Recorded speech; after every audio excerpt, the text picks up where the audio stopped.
Since the dawn of civilization, music has always been an indispensable part of children's education. Today, in most countries around the world, music courses are still offered in schools as part of the basic curriculum. The ancient Greeks believed that they should be performed alongside mathematics and physics, as these subjects complement and enhance one another. Researchers at The Ohio State University conducted a retrospective study on the behavior of children, mainly high school students who had been exposed to music courses in their early years or throughout their school life. The presence of music in adolescent education has a significant impact on their ability to understand complex concepts such as mathematics or physics.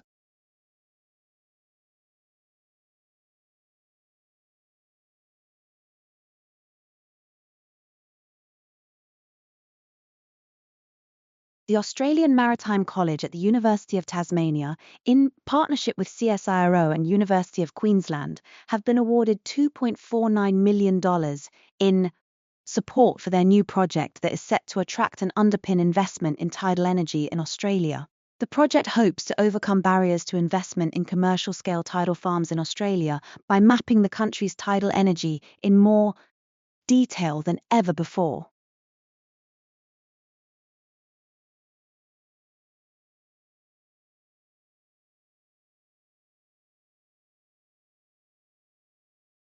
Mural projects are an increasingly popular form of public art that transforms outdoor spaces into public art galleries. Our research explored this intersection of public space, public art, and public memory through the Big Wash-Up. Using a technique called reverse graffiti, the project created dozens of outdoor murals. Their focus on local themes and characters celebrated community, identity, heritage, and memory. The process simultaneously honored community memories while creating new shared memories.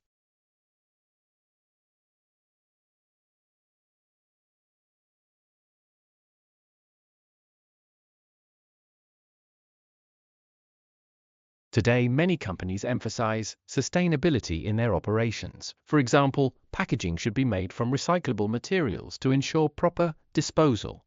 In households, using energy-efficient kitchen appliance helps reduce environmental impact.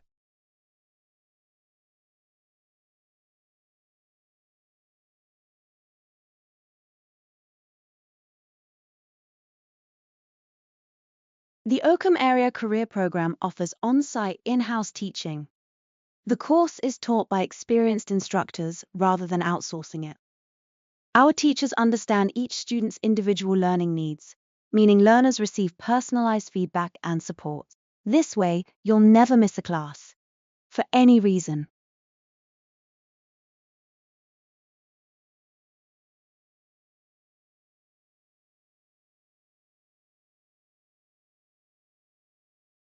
Stars and the material between them are almost always found in gigantic stellar systems called galaxies.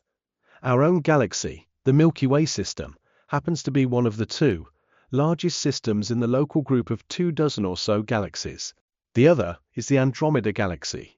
It sketches more than 100,000 light-years from one end to the other, and it is located about 2 million light-years distant from us.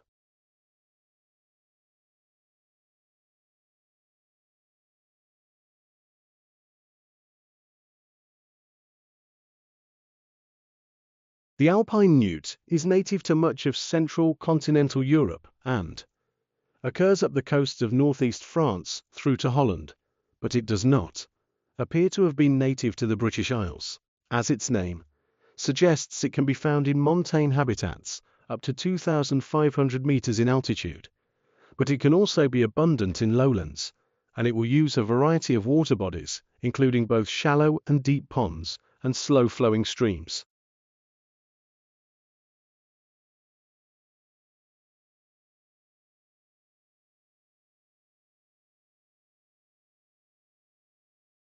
When humans began farming some 12,000 years ago, they altered the future of our species forever.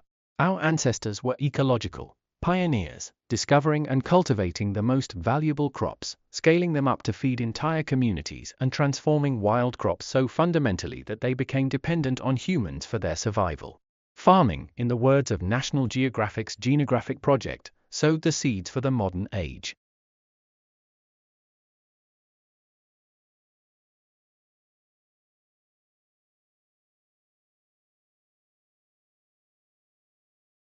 UWS graduates, Rutger Aboud and Anna Ford, whose story first appeared in GradLife in December 2009, have successfully risen through the ranks to be appointed associates at leading Western Sydney law firm, Coleman Grigg Lawyers. The promotion marks the culmination of many years of hard work for these legal regals, who are the first to rise to this level from the firm's cadet lawyer program with UWS.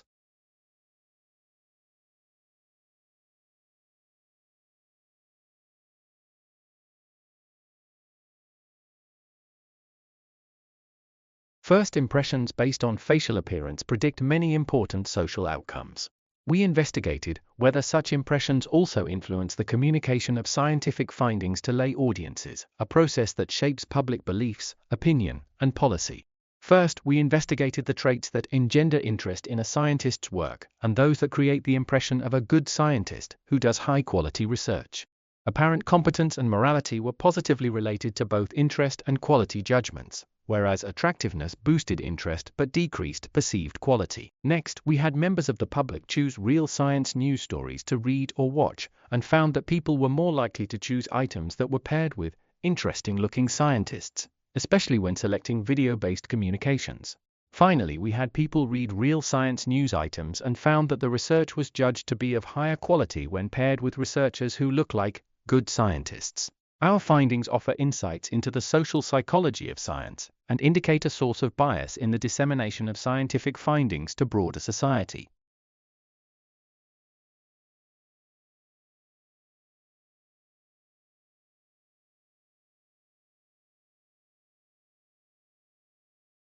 Serving on a jury is normally compulsory for individuals who are qualified for jury service.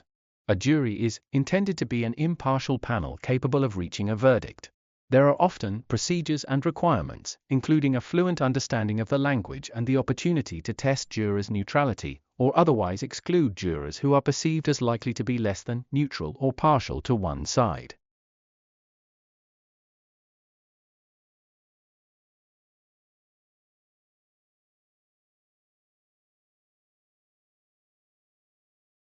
British doctors have been urged to use simple language when communicating with their patients, says the BBC.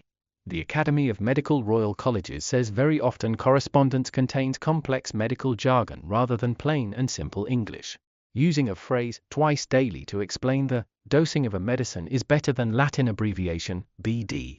The Please Write to Me initiative is aimed basically at doctors working in outpatient clinics, although it is the best practice for all clinicians who need to write clinical letters and they are being asked to write directly to patients, rather than sending them a copy of a letter to their GP. The Academy suggests any medical words should be translated in plain English.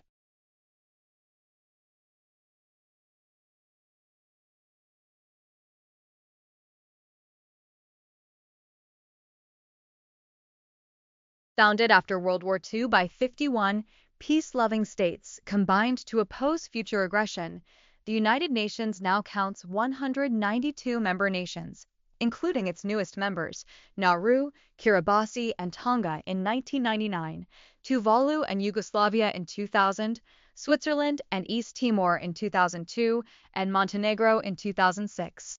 United Nations Day has been observed on October 24th since 1948 and celebrates the objectives and accomplishments of the organization, which was established on October 24th, 1945. The UN engages in peacekeeping and humanitarian missions across the globe. Though some say its influence has declined in recent decades, the United Nations still plays a tremendous role in world politics. In 2001, the United Nations and Kofi Annan, then Secretary General of the UN, won the Nobel Peace Prize for their work for a better organized and more peaceful world. Since 1948, there have been 63 UN peacekeeping operations. 16 are currently underway. Thus far, close to 130 nations have contributed personnel at various times. 119 are currently providing peacekeepers. As of August 31, 2008, there were 16 peacekeeping operations underway with a total of 88,230 personnel. The SM all-island nation of Fiji has taken part in virtually every UN peacekeeping operation, as has Canada.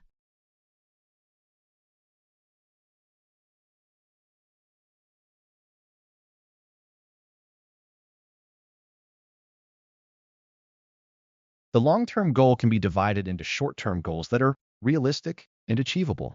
For example, in order to achieve a high grade, you need to set short-term objectives, such as studying regularly, completing assignments on time, and actively participating in class. Achieving these short-term goals along the way will help you reach your long-term goal.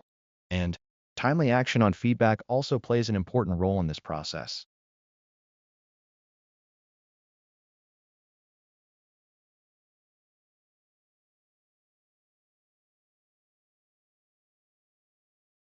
The narrative of law and order is located fundamentally at the level of individual guilt and responsibility. Criminal acts are seen as individual issues of personal responsibility and culpability, to which the state responds by way of policing, prosecution, adjudication, and punishment. This is but one level at which crime and criminal justice can be analysed. The problem is that so often analysis ends there, at the level of individual action, characterized in terms of responsibility, guilt, evil. In few other areas of social life does individualism have this hold. To take but one instance, it would be absurd to restrict analysis of obesity to individual greed. It should similarly be widely seen as absurd to restrict analysis of criminal justice issues to the culpability of individuals.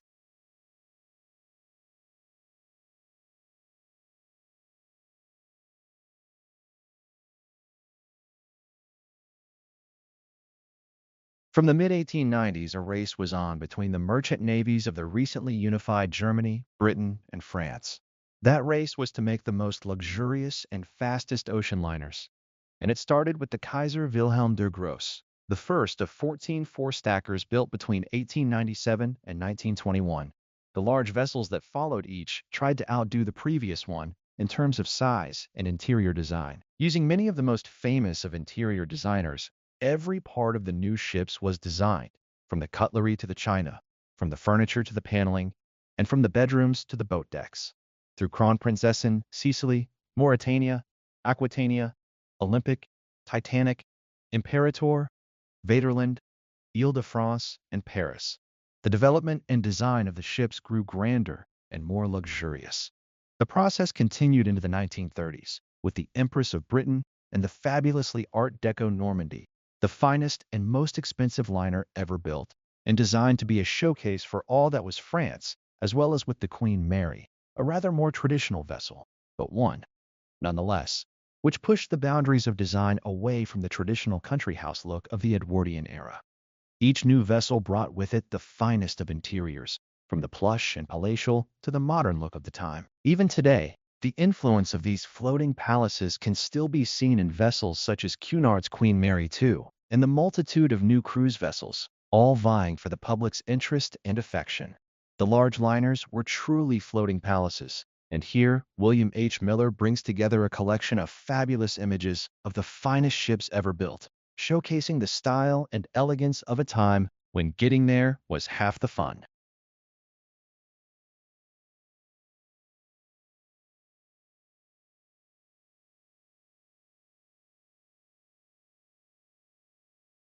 It sounds like something out of a science fiction movie, or nightmare millions of honeybees, suddenly dying off, their bodies never found. Scientists have named the phenomenon colony collapse disorder, but they aren't united on the reason. Theories abound as to the cause of the mass die-off, ranging from the unlikely, cell phones affecting bees' navigational abilities, to the more plausible, though still debated, widespread pesticide use.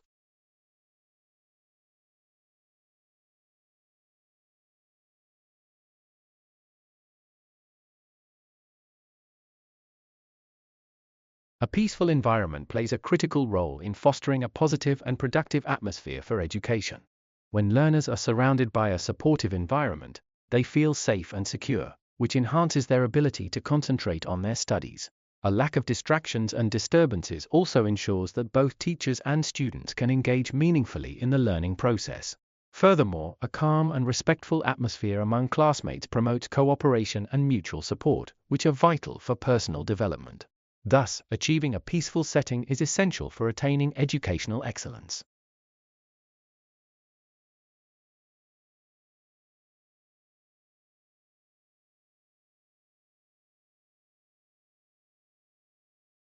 It is important to emphasize the need for hard work as an essential part of studying law, because far too many students are tempted to think that they can succeed by relying on what they imagine to be their natural ability, without bothering to add the expenditure of effort.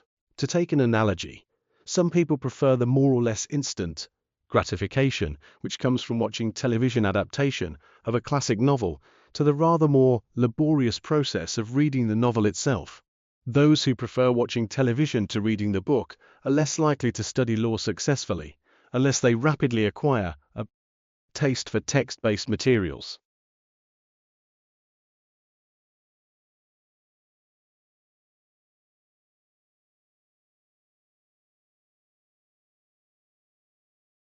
Our program will develop your theoretical knowledge of computer science and your problem solving and analytical skills while enabling you to achieve the ultimate qualification for the IT professional.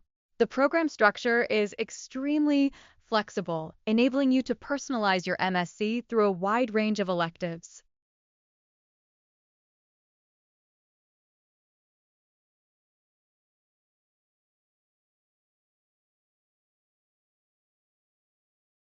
After years in the wilderness, the term artificial intelligence (AI) seems poised to make a comeback.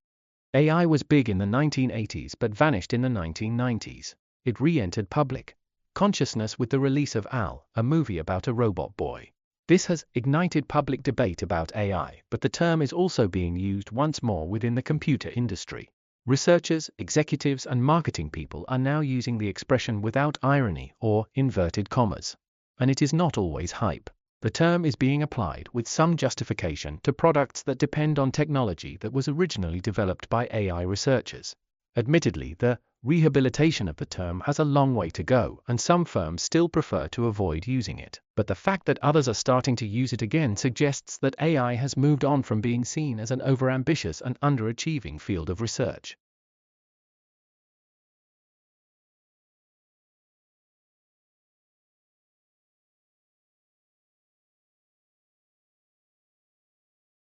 Modern developments in areas such as neuroscience, artificial intelligence, and evolutionary psychology have resulted in new ways of thinking about human nature. Can we explain the mind and consciousness in terms of brain function? Can we understand modern human behavior as our evolutionary heritage? Is science even the right place to start if we want to understand human nature? Come along to the great debate. Hear the arguments and have your say.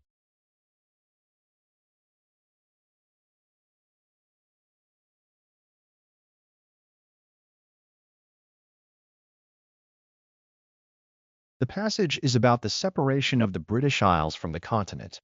A continent once bordered with Britain has sunk, but not many people realize that Britain is a relatively recent entity.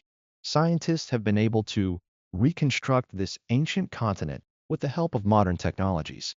However, no archaeological evidence has ever been found to fully support this claim, leaving the mystery unresolved.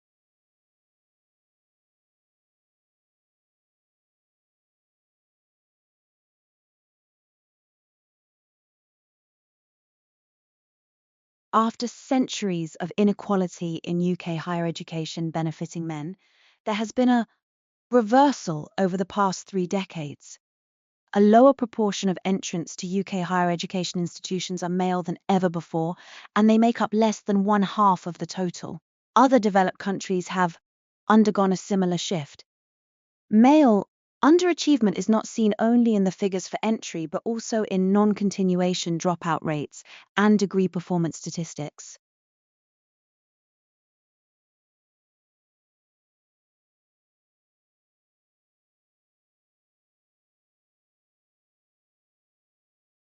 In the process of studying these techniques, I learned something remarkable, that there's far more potential in our minds than we often give them credit for. I'm not just talking about the fact that it's possible to memorize lots of information using memory techniques. I'm talking about a lesson that is more general and in a way much bigger.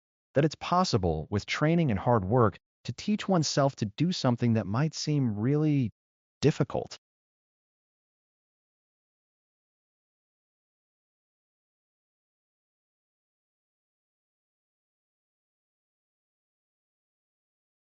An American retail giant is set to ask its suppliers to measure and report their greenhouse gas emissions. There is a need to disclose business emission. The data of emission can be used to test which company causes climate change and conflate the government campaigners and environmental invigilators.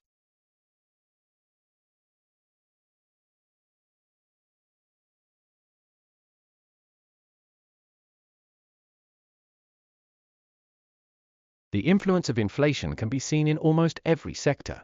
Inflation increases the price of goods and services, and business often lost control of their building contracts. International competition means that companies are forced to compete under difficult conditions.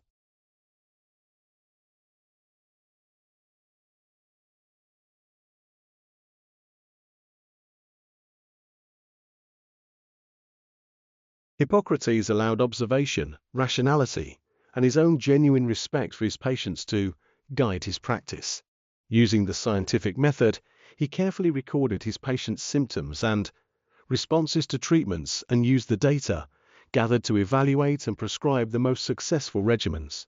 His prestige as a great medical practitioner, educator, and author helped spread these ideals of rational medicine throughout the ancient world.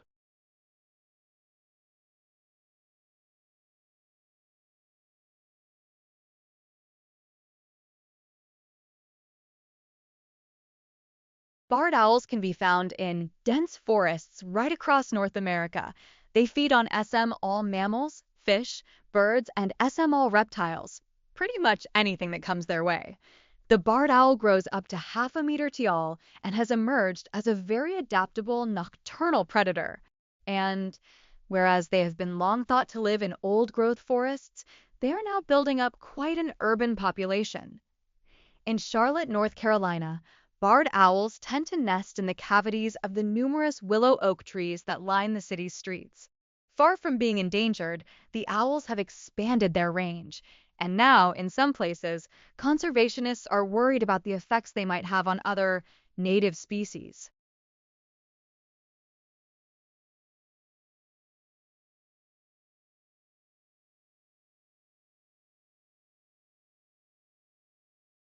It is difficult to estimate the exact number of devices in circulation, but the government regularly surveys households.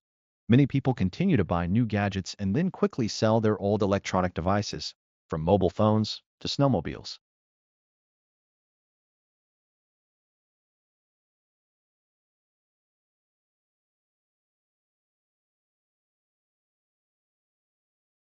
Some of the most basic organisms are smarter than we thought. Rather than moving about randomly, amoebas and plankton employ sophisticated strategies to look for food and might travel in a way that optimizes their foraging. Immediately after an amoeba turned right, it was twice as likely to turn left as right again, and vice versa. They told a meeting of the American Physical Society meeting in Denver, Colorado last week. This suggests that the cells have a rudimentary memory, being able to remember the last direction they had just turned in.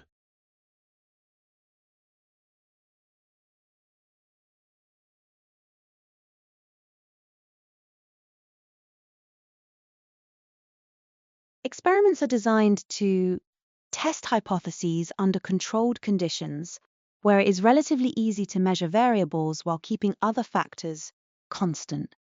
By ensuring that all other conditions remain stable, researchers can reliably identify cause and effect relationships.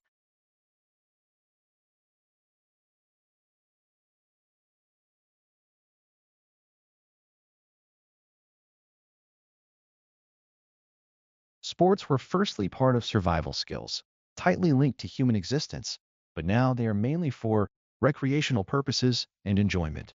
For example, swimming, hunting, and fishing were originally necessary for food, but today they have evolved into popular competitive sports. Some of them are actually seen as global competitions, attracting millions of spectators.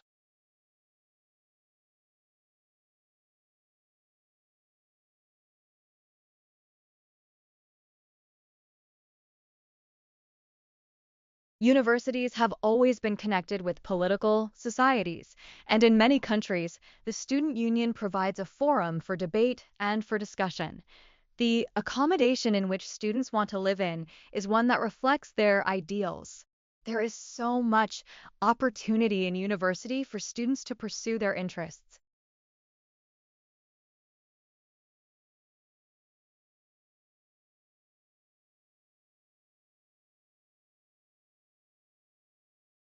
The lens in the human eye works much like the lens in a camera.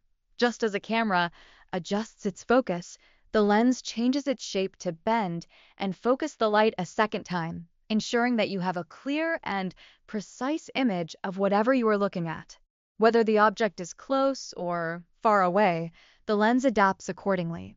Structurally, the lens is made up of water and protein, which together allow it to remain transparent and flexible throughout much of life.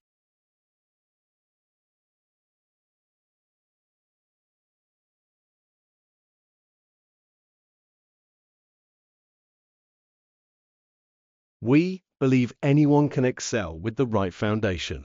By understanding the basis of information setting for knowledge, such as coding and other skills, participants gain essential expertise.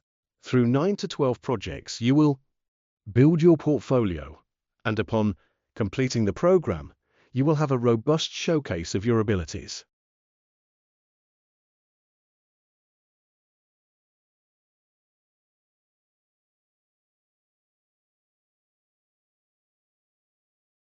The older you get, the more your responsibilities increase. Your commitment to your family and work grows, leaving you with less time for play and recreation. Neglecting recreation is a disservice to yourself, as it is essential for well-being. This can lead to burnout and fatigue. Remember, playing isn't just for kids, it's for adults too.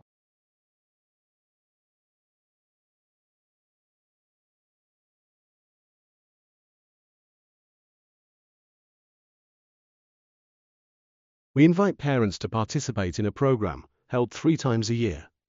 The details of the program will be posted on our website.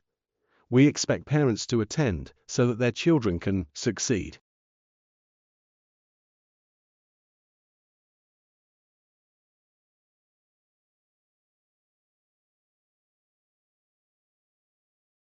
While many businesses struggle to adapt in today's competitive market, only a few have managed to truly thrive. Those that succeed often work alongside innovative partners who help facilitate growth through collaboration and shared resources. Thriving in such environments requires not only resilience, but also the ability to adapt and work effectively alongside others.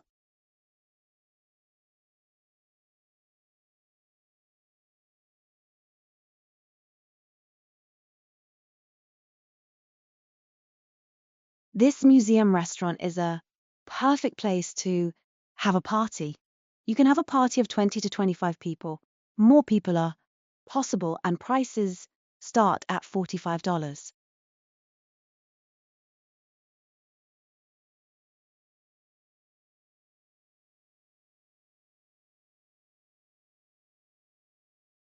I feel about the opportunity to take on new challenges and contribute to the team. While I was working at my previous job, I gained valuable experience that I believe will be beneficial in this role. I am eager to take a position at your esteemed company, and I am confident that my skills and experience make me a strong candidate. Please let me know if there are any additional steps I need to take or information I need to provide. I am looking forward to your response.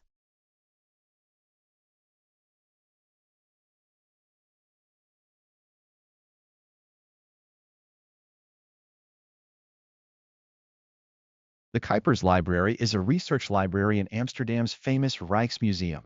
It is the oldest and largest of its kind in the country and aesthetically astounding.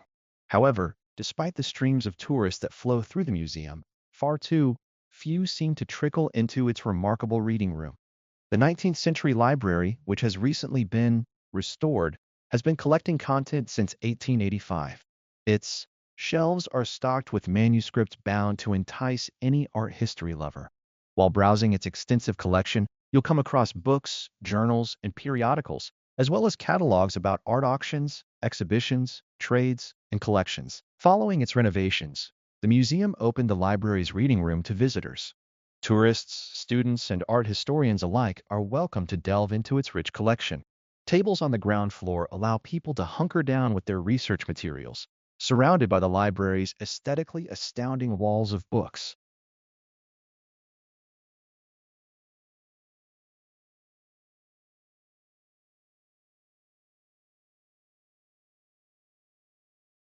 Robotic surgery allows the entire procedure to be recorded, helping to preserve detailed surgical information. This creates a valuable tool for training, giving students and professionals the chance to learn from real operations. It also enables doctors to operate remotely, a technique known as telesurgery.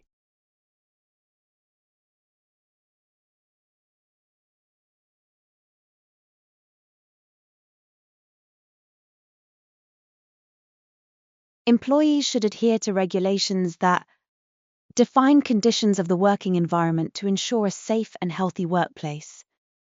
These measures are intended to minimize hazards in the workplace. In some countries, companies are required to purchase insurance to protect employees' rights and interests.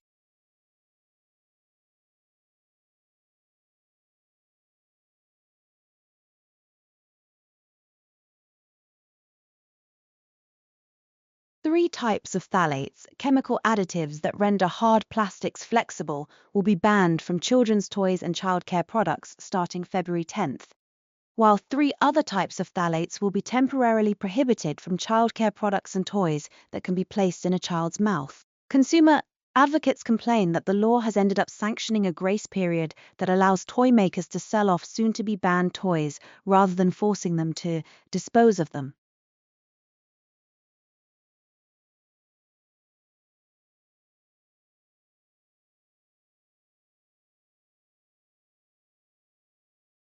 The supply of a thing, in the phrase supply and demand, is the amount that will be offered for sale at each of a series of prices. The demand is the amount that will be bought at each of a series of prices. The principle that value depends on supply and demand means that in the case of nearly every commodity, more will be bought if the price is lowered, less will be bought if the price is raised. Therefore, sellers, if they wish to induce buyers to take more of a commodity than they are already doing, must reduce its price.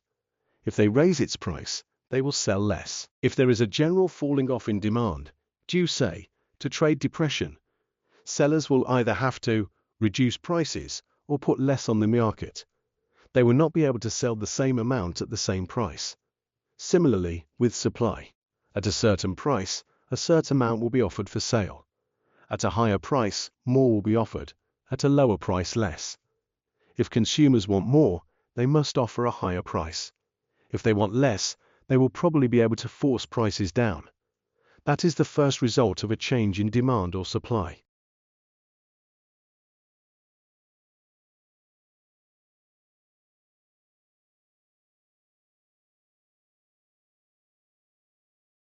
The universality of story feature films are narratives they tell stories.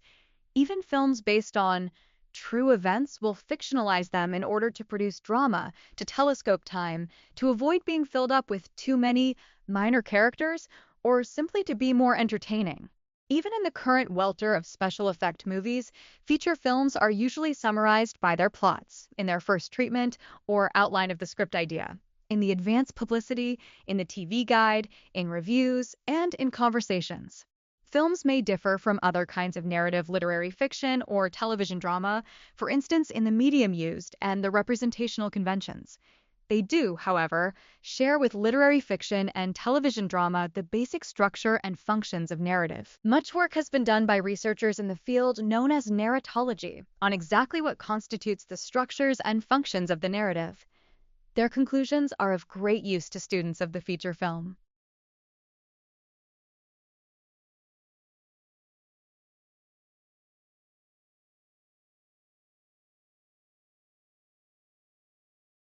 The philosophy of mind is a certain area of problems commonly recognized by English-speaking philosophers. But it is not an accident that this expression is hard to translate into other languages. This is only partly due to the fact that the English word mind has no exact equivalent in the other main European languages. It is also a reflection of the fact that the classification in which this label figures is itself based on certain profound philosophical assumptions, often unexpressed.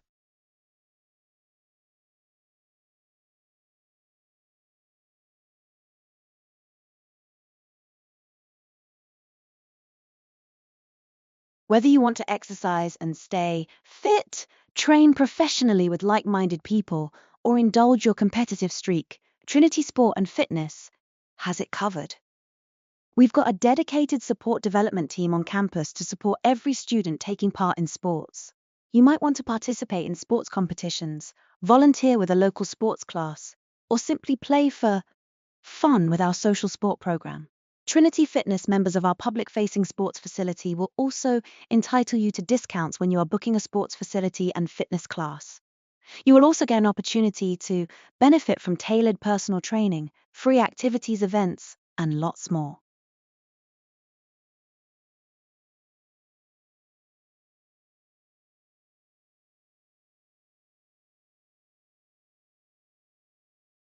In an era where our dependence on fossil fuels threatens the very planet we inhabit, green energy initiatives have sprung up worldwide. Governments across the globe have established stringent criteria and certification processes for producers of green energy. These standards, recognized by international environmental organizations, ensure that renewable energy sources are harnessed in an eco-friendly manner.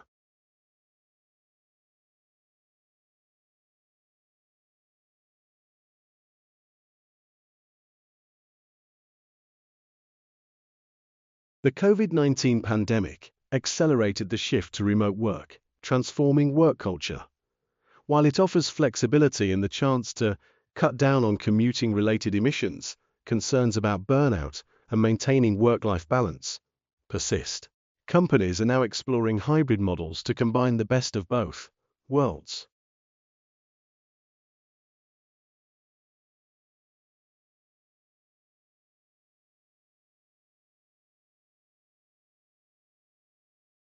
Sleep. Deprivation is a global issue in all the major cities around the world where the amount of sleep is decreasing over decades. Now, the decrease is growing with the onslaught of the COVID-19 pandemic. Stress plays a major role in how we sleep. People are meant to have some kind of routines, and many people lost them during the pandemic and especially during lockdowns. People woke up and went to sleep at odd times, they ate at odd times, and all of that definitely affected their biological rhythms.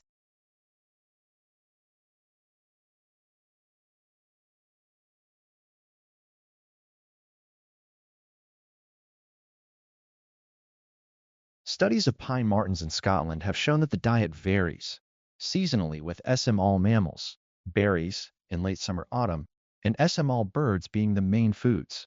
Recent work on a plantation has shown that martens establish their home ranges in areas dominated by forests and dense shrubs. Within home ranges, martens utilize areas of grassy vegetation within the forest, which are typically associated with Microtus voles, for which a strong selective preference over other SML mammals is shown.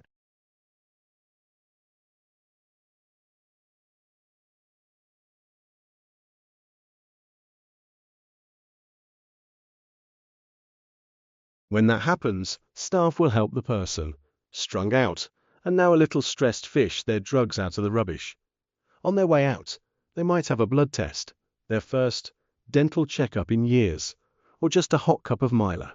We enable people to inject in the centre because that's what they do, the medical director, Nico Clark, tells Guardian Australia during a recent visit to the North Richmond Community Health Centre. The majority are dependent on their substances. The purpose is not to be a place that facilitates injection per se. The purpose is to keep people alive. The centre is a response to a coroner's report that noted the heroin-related deaths in the area in 2016.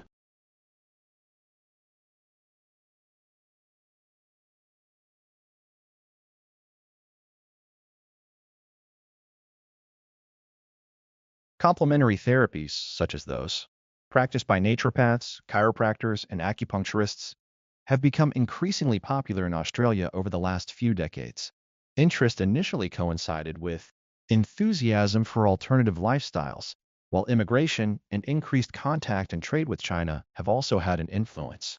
The status of complementary therapies is being revisited in a number of areas: legal regulation, the stances of doctors' associations, their inclusion in medical education, and scientific research into their efficacy.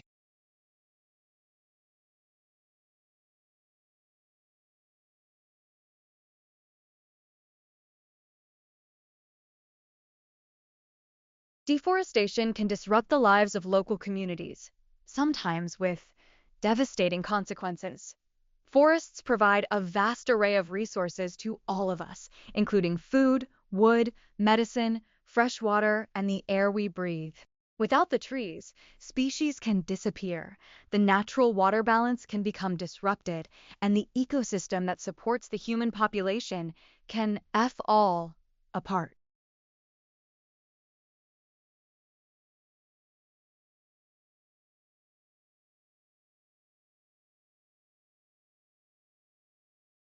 Research is a process of investigation, leading to new insights effectively shared and essential to the purpose of any university. Students have the right to be taught by acknowledged experts in their field, which requires that staff members operate at the most advanced level appropriate to their discipline and level. Research is therefore crucial to a positive student experience from further education to doctoral development.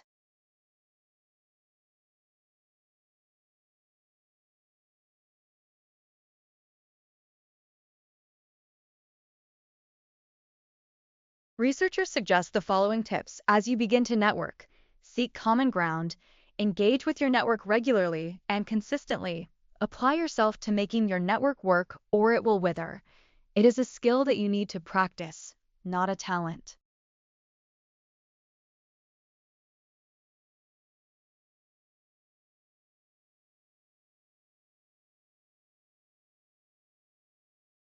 E-learning is the new way forward. We believe passionately in e-learning. Our innovative approach opens up new opportunities for busy professionals that simply did not previously exist. The chance to combine a prestigious master's program with a demanding professional and personal life. Our SMall virtual classrooms facilitate intensive interaction and collaboration among professionals from all over the world.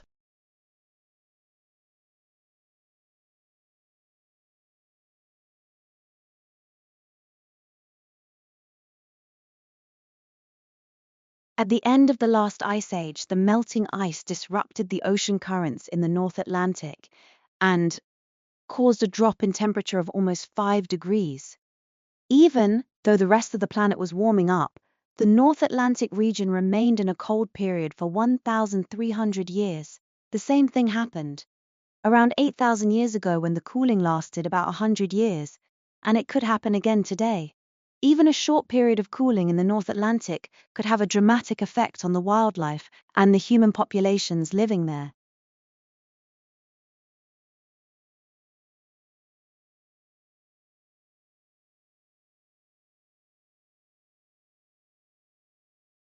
Electric eels are born to shock, thanks to cells called electrocytes, which, stacked like batteries, make up 80% of their bodies.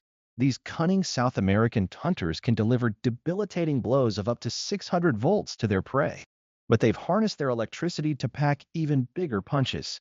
Last year, Vanderbilt University biologist Kenneth Catania revealed electric eels bring their positively charged head and negatively charged tail closer together to generate a more powerful current.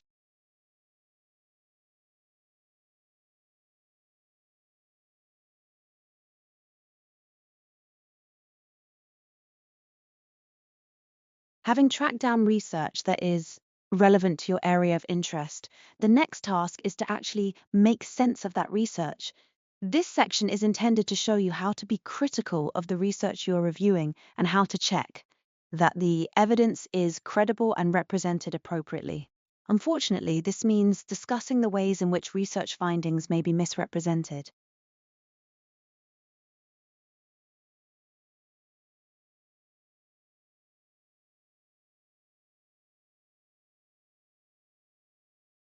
Since Austria sits at a high elevation and spends a quarter of the year under snow, it should come as no surprise that heating is a matter of considerable importance in the country. What may be surprising, however, is that Vienna, a grand imperial city of music, art and history, actually boasts a museum dedicated specifically to heating systems.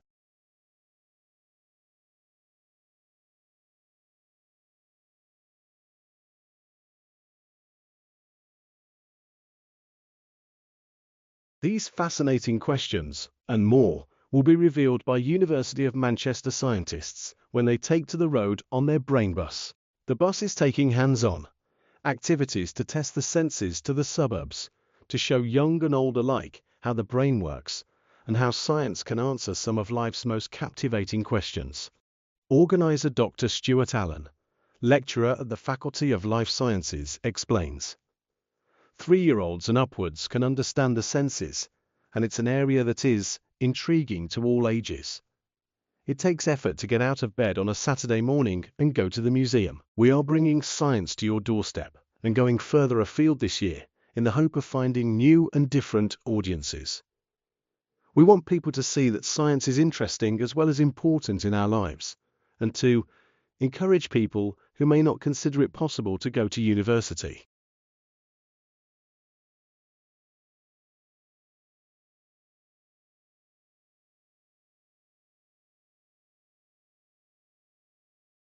A koala rode 16 kilometers near Adelaide, Australia, inside an arch for a car wheel.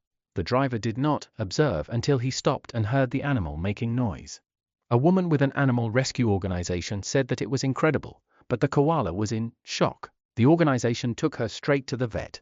People named the koala Kelly after one of her rescuers and put the koala back into the wild. She quickly climbed up a tree and went to sleep. Koalas are a vulnerable species as there are less than 100,000 of them in the wild.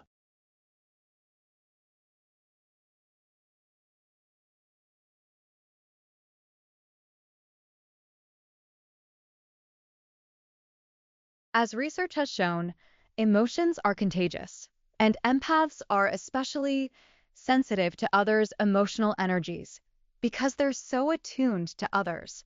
They can get easily exhausted in crowds, be drawn into codependent relationships, exhaust themselves trying to solve others' problems, or burn out from too much caregiving.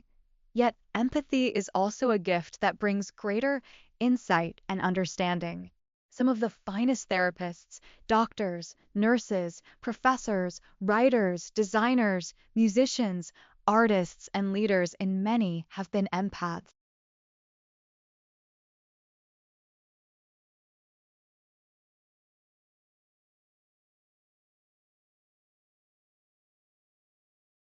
The rest of Taylor's restaurant is student-run. Students in quantity food production and service management. Classes make the articulate and detailed dishes. We teach students to understand where a product comes from and to respect that product, Gami said.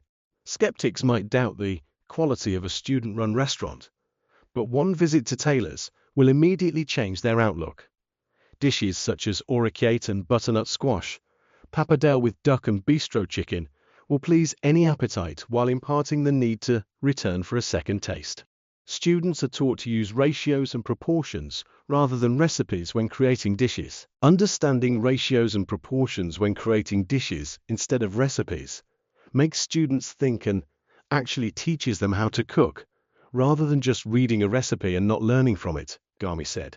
Gami said he believes in using all aspects of a product, which Taylor's menu reflects.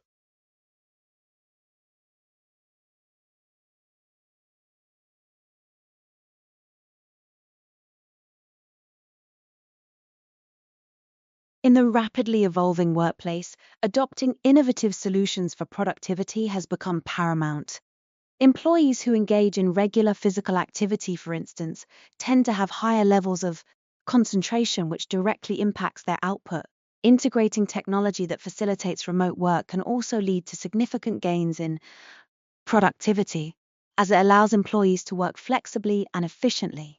Moreover, creating spaces that encourage Collaboration, like communal areas for brainstorming, can foster a more dynamic and collaborative environment. Effective communication tools are crucial for maintaining synergy between team members, ensuring that projects are completed swiftly. Lastly, companies that prioritize mental well-being in their policies often see an increase in employee satisfaction and retention.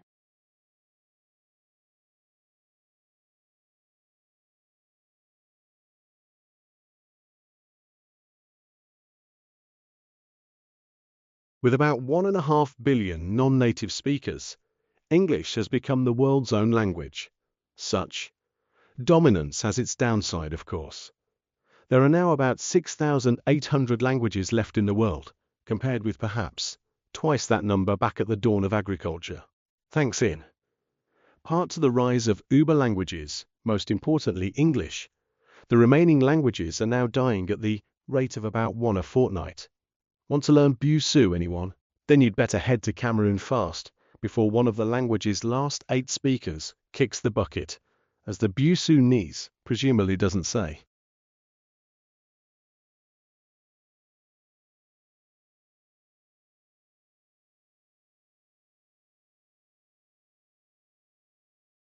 Michel is the creator of the marshmallow test, one of the most famous experiments in the history of psychology, which is often cited as evidence of the importance of self-control. In the original test, which was administered at the Bing Nursery School at Stanford in the 1960s, Michel's team would present a child with a treat. Marshmallows were just one option, and tell her that she could either eat the one treat immediately or wait alone in the room for several minutes until the researcher returned, at which point she could have 2 treats. The promised treats were always visible, and the child knew that all she had to do to stop the agonizing wait was ring a bell to see all the experimenter back, although in that case, she wouldn't get the second treat. The longer a child delayed gratification, Michel found that is, the longer she was able to wait, the better she would fare later in life at numerous measures of what we now see all executive function. She would perform better academically, earn more money, and be healthier and happier. She would also be more likely to avoid a number of negative outcomes, including jail time, obesity, and drug use.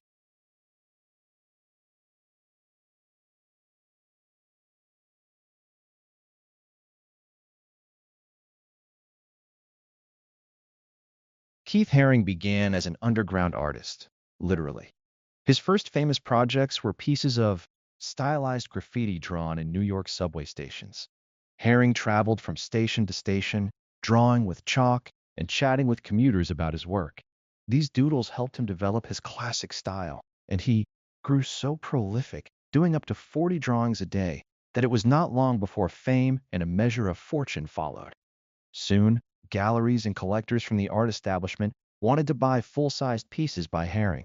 The paintings skyrocketed in price, but this did not sit well with Haring's philosophy. He believed that art, or at least his art, was for everyone. Soon, Haring opened a store which he called the Pop Shop, which he hoped would attract a broad range of people. While somewhat controversial among street artists, some of whom accused Haring of selling out, the Pop Shop changed the way people thought about the relationship between art and business.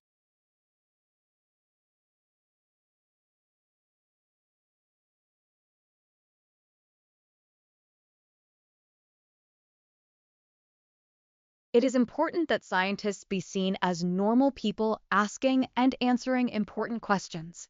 Good. Sound science depends on hypotheses, experiments, and reasoned methodologies. It requires a willingness to ask new questions and try new approaches. It requires one to take risks and experience failures. But good science also requires contextual understanding, clear explanation, and concise presentation. Our country needs more scientists who are willing to step out in the public arena and offer their opinions on important matters. We need more scientists who can explain what they are doing in language that is compelling and understandable to the public. Those of us who are not scientists should also be prepared to support public engagement by scientists and to incorporate scientific knowledge into our public communications.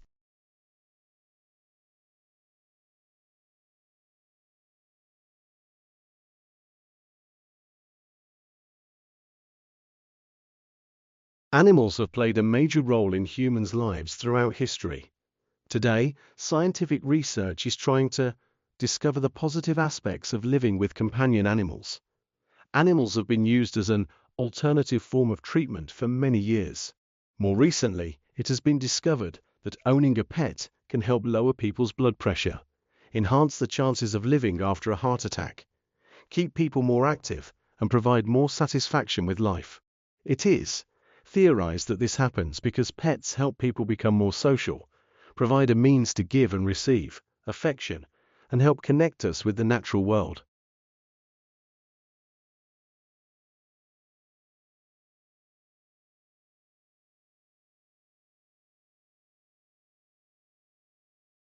Egg-eating snakes are a SM-all group of snakes whose diet consists only of eggs. Some eat only SM-all eggs, which they have to swallow whole, as the snake has no teeth. Instead, some other snakes eat bigger eggs, but it requires special treatment. These snakes have spines that stick out from the backbone. The spines crack the egg open as it passes through the throat.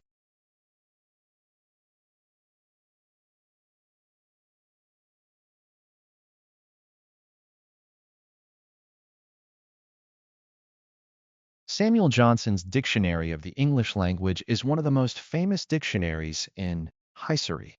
First published in 1755, the dictionary took just over 8 years to compile, required 6 helpers, and listed 40,000 words. Each word was defined in detail, the definitions illustrated with quotations, covering every branch of learning. It was a huge scholarly achievement, a more extensive and complex dictionary than any of its predecessors. The comparable French dictionary had taken 55 years to compile and required the dedication of 40 scholars.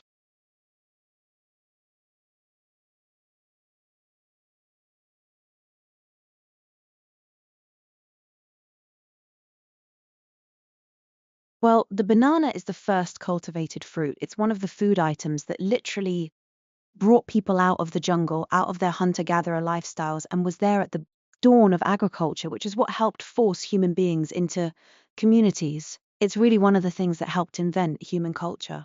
It's about 7,000 years of history, and the banana, from its center of origin, which is believed to be Papua New Guinea, spread out with people who traveled in boats across the Pacific into the mainland of Asia and all the way south to Australia, across Indonesia and Micronesia. And eventually they moved as far as Africa and even possibly to Ecuador, all in this time.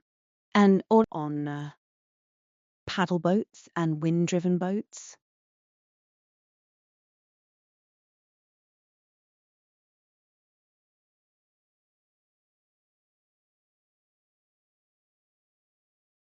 In England, it is well known that access to university, on average, varies substantially by the levels of parental income, and that students from poorer families access different types of universities than those from wealthier backgrounds. However, the question of whether graduates' earnings vary according to their socioeconomic backgrounds amongst graduates attending similar universities and taking the same subject has remained poorly understood, thus far limited by data availability. Our unique administrative database offers substantial advantages in addressing this crucial question. The findings are also relevant for myriad other issues that benefit from better information on variation in graduates' earnings, including students' choices of subjects and institutions, better information for schools to help advise and guide students whilst at school, and the operation and cost of the higher education finance system.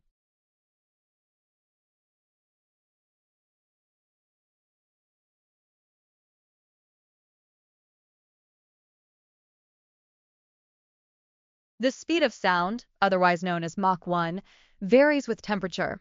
At sea level on a standard day, the temperature is 59 F, and Mach 1 is approximately 761 miles per acre. As the altitude increases, the temperature and speed of sound both decrease until about 36,000 feet, after which the temperature remains steady until about 60,000 feet. Within that 36,000, 60,000 foot range, Mach 1 is about 661 miles per hour. Because of the variation, it is possible for an airplane flying supersonic at high altitude to be slower than a subsonic flight at sea level. The transonic band, the sound barrier, extends from around Mach 0.8 when the first supersonic shockwaves form on the wing to Mach 1.2 when the entire wing has gone supersonic.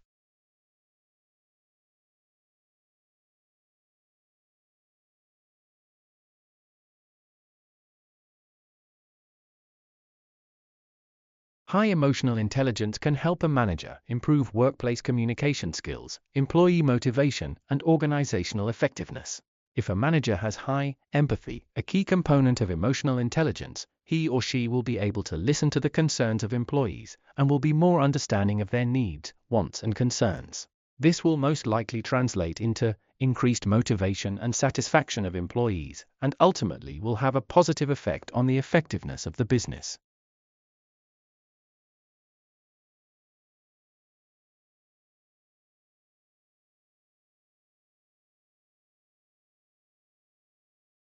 Of the more than 1,000 bat species worldwide, 22 are native to North America. And while there are no pollinator bats in our area, gardeners should champion those that do live here, because they're insectivorous. These bats consume moths, beetles, and mosquitoes, and can eat up to 500 mosquito-sized insects per hour. They also protect gardens and crops from such pests as cucumber beetles, cutworms, and leafhoppers.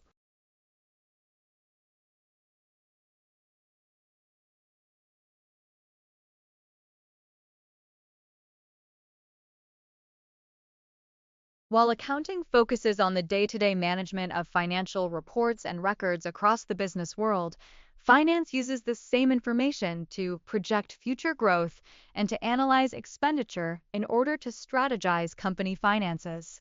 By studying this major, you get to have a better insight on the market. With the right knowledge and skills acquired, you should be able then, when you graduate, to advise others in making strong investments. This major will help you gain responsibility of predicting and analyzing the potential for profit and growth, assessing monetary resources, utilizing accounting statistics and reports, and also looking externally for future funding options.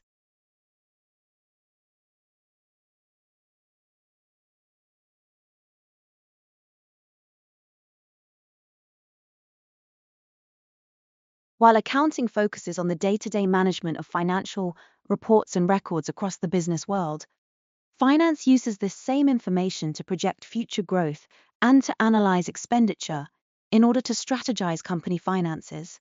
So finance degree students will likely be more interested in financial strategy and control, while accounting degree students will be more focused on professional principles and processes used in order to manage numbers rather than influence them.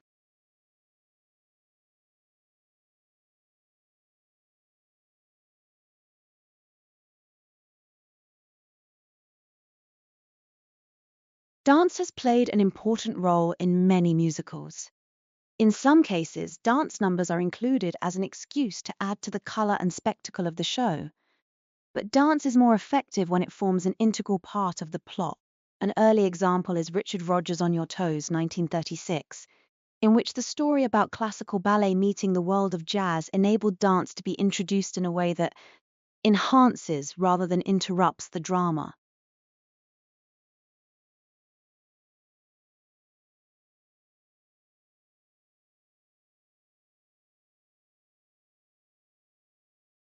In The Origin of Species, Darwin provided abundant evidence that life on Earth has evolved over time, and he proposed natural selection as the primary mechanism for that change. He observed that individuals differ in their inherited traits, and that selection acts on such differences, leading to evolutionary change.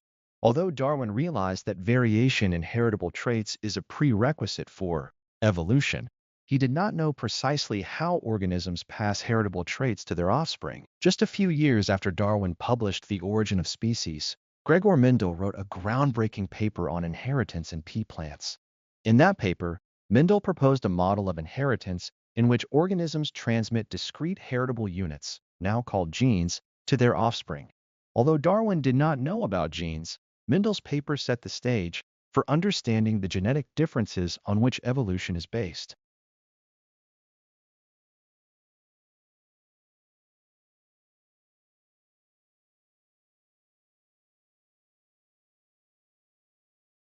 Deciding to go to business school is perhaps the simplest part of what can be a complicated process. With nearly 600 accredited MBA programs on offer around the world, the choice of where to study can be overwhelming. Here we explain how to choose the right school and course for you and unravel the application and funding process. Probably the majority of people applying to business school are at a point in their careers where they know they want to shake things up, but they don't know exactly what they want to do with their professional lives, says Stacy Blackman, an MBA admissions consultant based in Los Angeles. If that's the case with you, look at other criteria: culture, teaching method, location, and then pick a place that is a good fit for you with a strong general management program. Super defined career goals don't have to be a part of this process.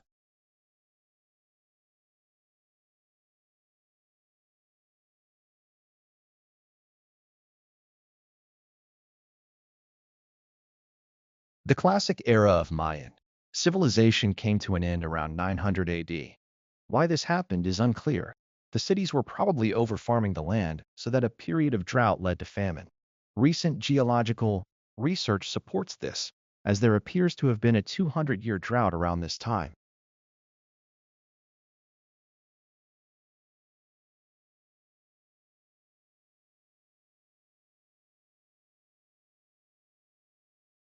For the first time, Japanese researchers have conducted a real-life experiment that shows how some traffic jams appear for no apparent reason. They placed 22 vehicles on a single track and asked the drivers to cruise around at a constant speed of 30 kilometers an hour.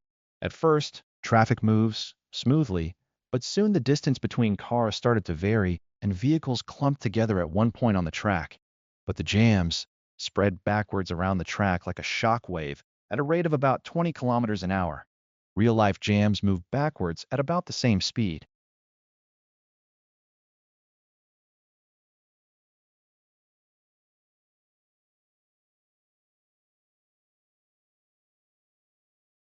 Performance appraisals have traditionally been considered the best way to evaluate an employee's performance, but increasingly, organizations are finding them of little value. Employees find them stressful and unhelpful. Importantly, they also take up a lot of time. When Deloitte analyzed their own process, they found managers and employees spent around 2 million hours a year on performance reviews. A growing number of companies have decided to abolish performance reviews altogether, instead introducing more regular catch-ups.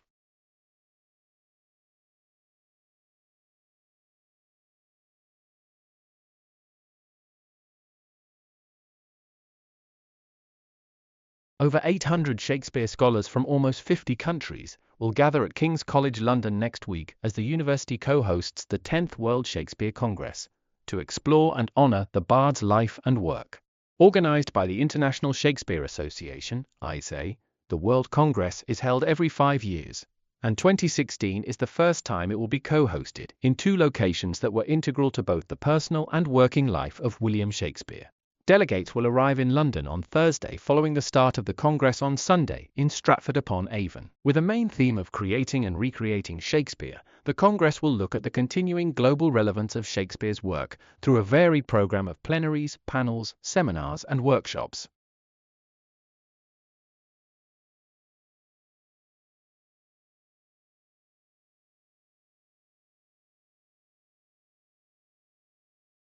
Higher education qualifications provide a substantial advantage in the labor market. Higher education graduates are less likely to be unemployed and tend to have higher incomes than those without such qualifications. Having a highly educated workforce can also lead to increased productivity and innovation and make Australia more competitive in the global market.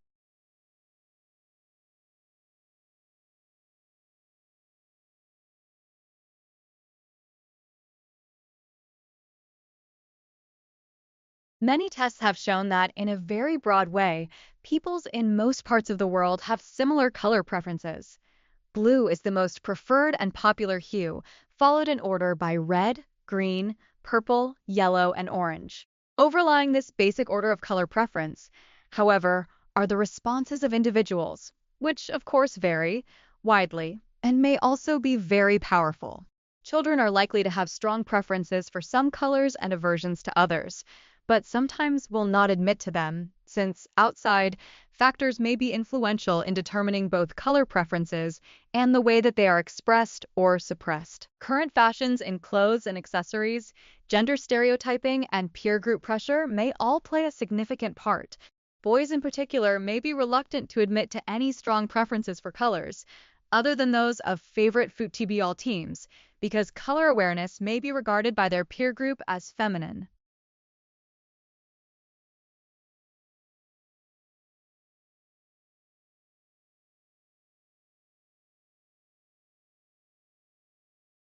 Discrimination against women has been alleged in hiring practices for many occupations, but it is extremely difficult to demonstrate sex-biased hiring.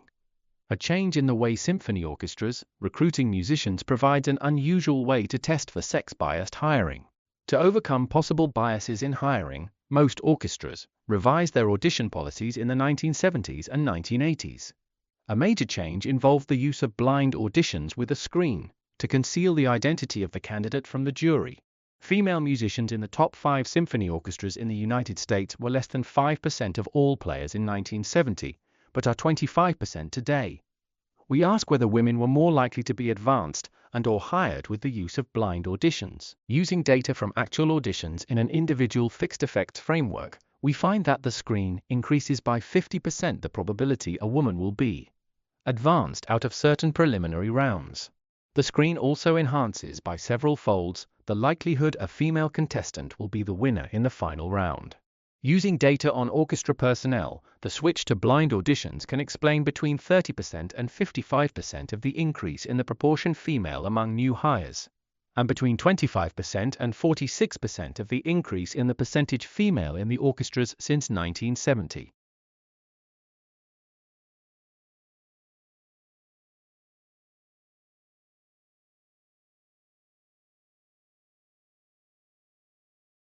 To better understand selfies and how people form their identities online, the researchers combed through 2.5 million selfie posts on Instagram to determine what kinds of identity statements people make by taking and sharing the photos.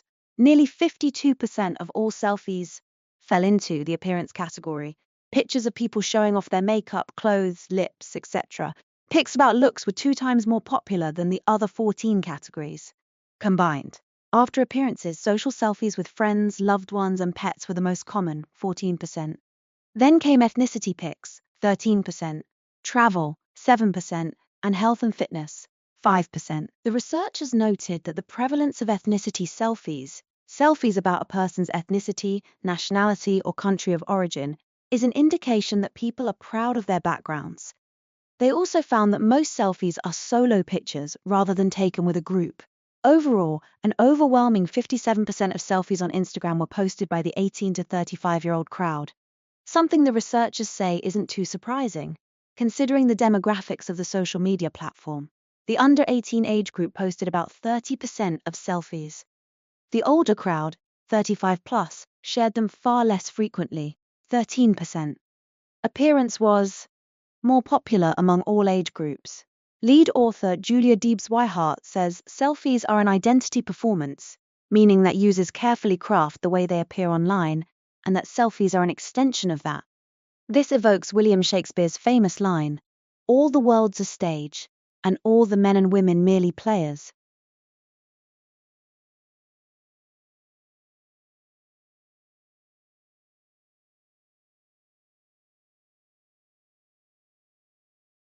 Over the past 2 decades, around a third of the world's mangrove swamps have been converted for human use, with many turned into valuable shrimp farms.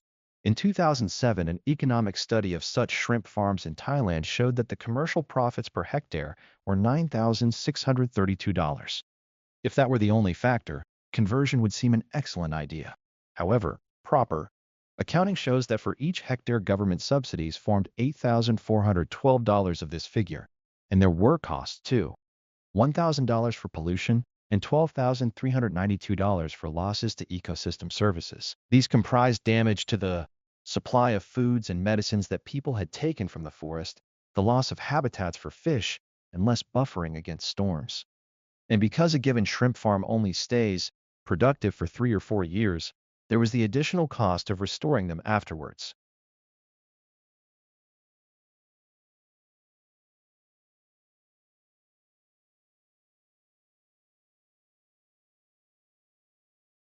Almost no one regards corn with suspicion, but the same can't be said for humans' ingenious ability to engineer the plants we eat. Genetically modified, GM, crops are viewed with such hostility that they are barely grown in Europe. However, a new study by an independent group of scientists who have done the most comprehensive review of the evidence so far shows that our aversion to GM food is pointless, unscientific, and harmful to farmers.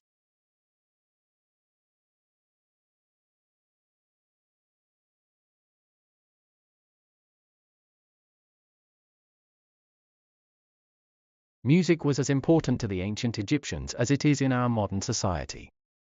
Although it is thought that music played a role throughout the history of Egypt, those that study the Egyptian writings have discovered that music seemed to become more important in what is called the pharaonic period of their history. This was the time when the Egyptian dynasties of the pharaohs were established around 3100 BCE, and music was found in many parts of everyday Egyptian life.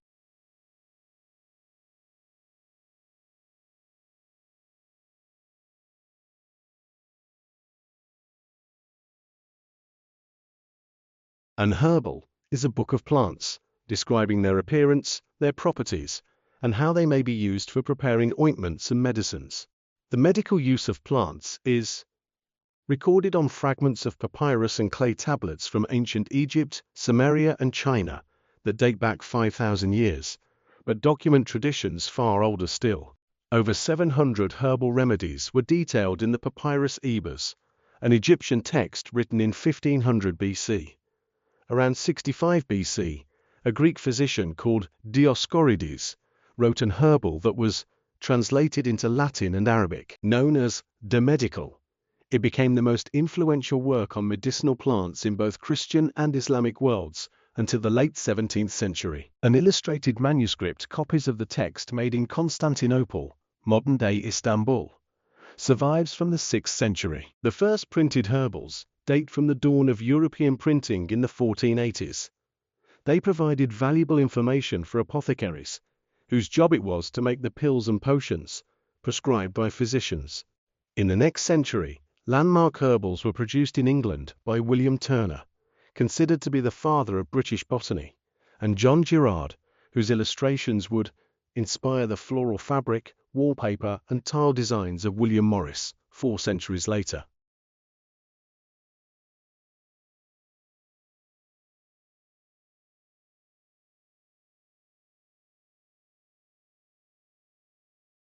David Lynch is Professor and Head of Education at Charles Darwin University. Prior to this, he was Sub-Dean in the Faculty of Education and Creative Arts at Central Queensland University and Foundation Head of the university's Noosa campus. David's career in education began as a primary school teacher in Queensland in the early 1980s and progressed to 4 principal positions before entering higher education. David's research interests predominate in teacher education, with particular interest in building teacher capability to meet a changed world.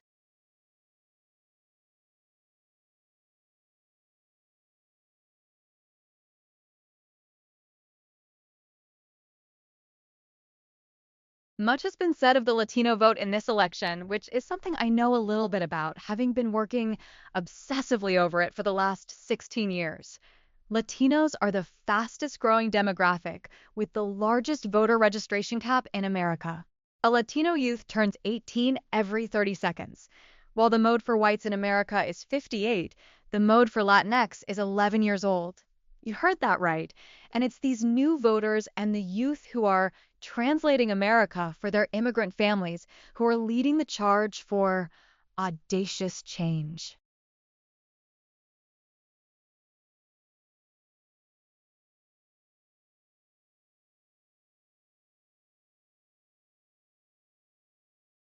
There are a number of substances, toxic as well as non-toxic, which are being added to the environment by natural events and human characteristics.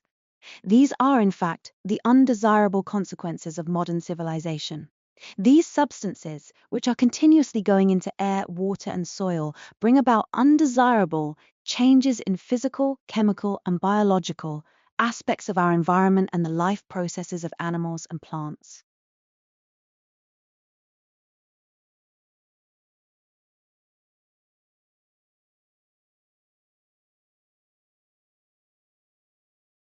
Active learning classrooms, ALCs, are student-centered, technology-rich classrooms. They easily identified with their large circular tables and movable seating designed to improve student engagement in class. Typically, each table is accompanied by a whiteboard and flat-screen monitor to display student work, and larger rooms frequently have miniature bulb and microphones at each table. In this way, students are able to signal if they have questions or want to speak to the entire room.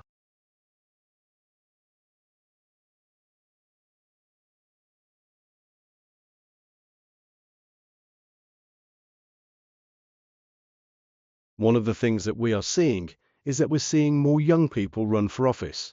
And the more people start running for office, they realize that local government is what makes the most impact, at least here in America. So if you want, for example, some racial reform in your judicial system, vote for your district attorney, vote for your city councilman. If you think that there's disparities in our education system, run for your school board. So that's one.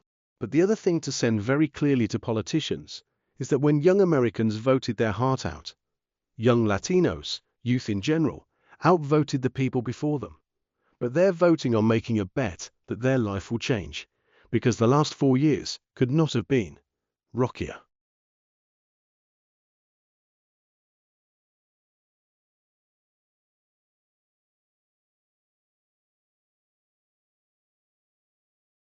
"17 years ago, I walked through City H Hall for the first time as a staff member, and that walk revealed something to me.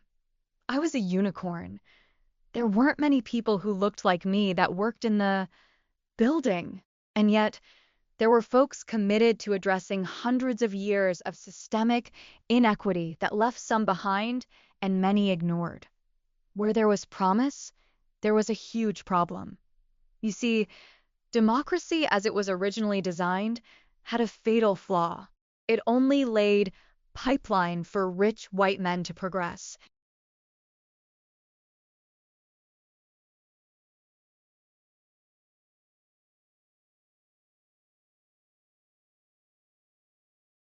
Financial markets swung wildly yesterday in the frenzied trading market by further selling of equities and fears about an unraveling of the global carry trade. At the same time, trading in the US and European credit markets were exceptionally heavy for a third consecutive day. London trading was marked by particularly wild swings in the prices of credit derivatives used to insure investors against corporate defaults.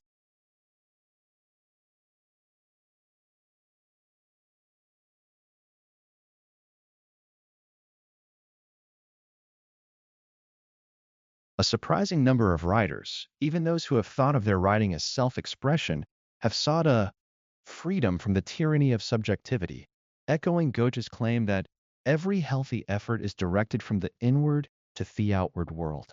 From time to time, others have risen to defend commitment, engagement, and involvement. But at least until recently, the predominant demand in this century has been for some sort of objectivity.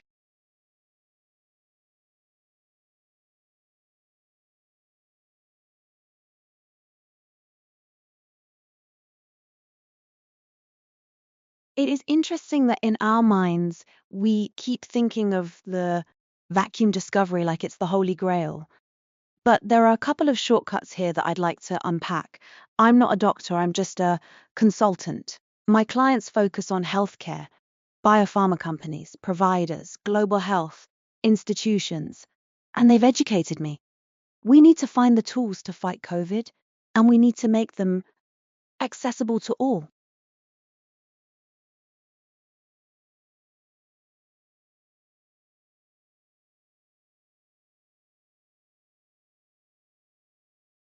In search of lessons to apply in our own careers, we often try to emulate what effective leaders do.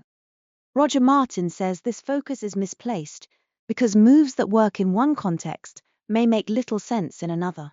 A more productive, though more difficult approach is to look at how such leaders think. After extensive interviews with more than 50 of them, the author discovered that most are integrative thinkers. That is, they can hold in their heads two opposing ideas at once and then come up with a new idea that contains elements of each but is superior to both.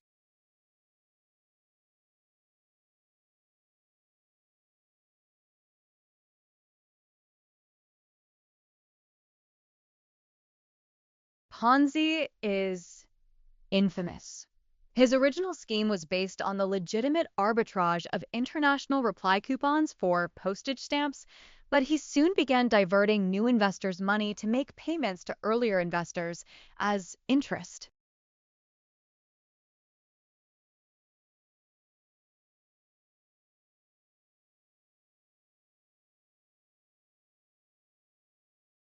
People modify cultural ideas in their minds, and sometimes they pass on the modified versions.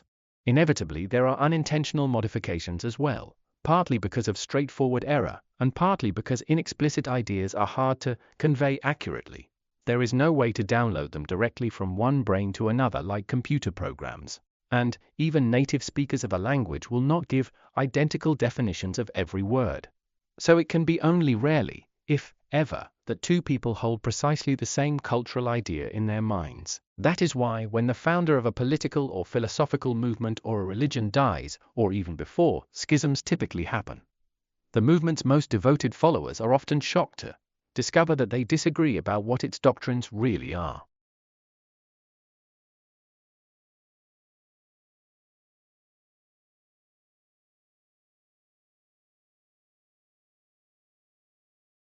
The environmental impact of the global textile industry is hard to overstate.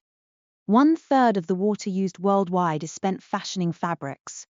For every ton of cloth produced, 200 tons of water is polluted with chemicals and heavy metals.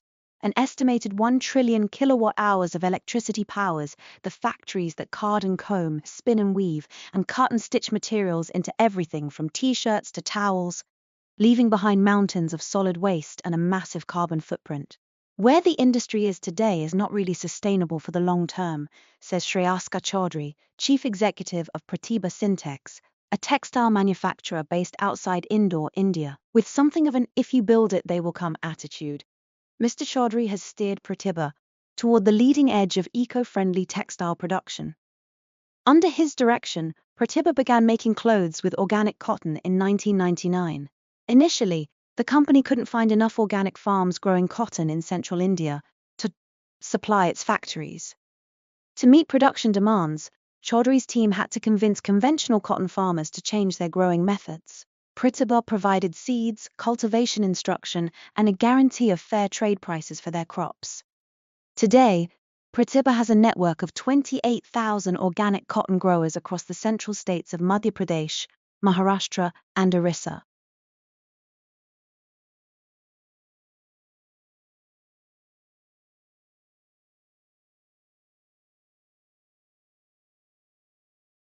The sun provides the primary source of energy driving Earth's climate system, but its variations have played very little role in the climate changes observed in recent decades.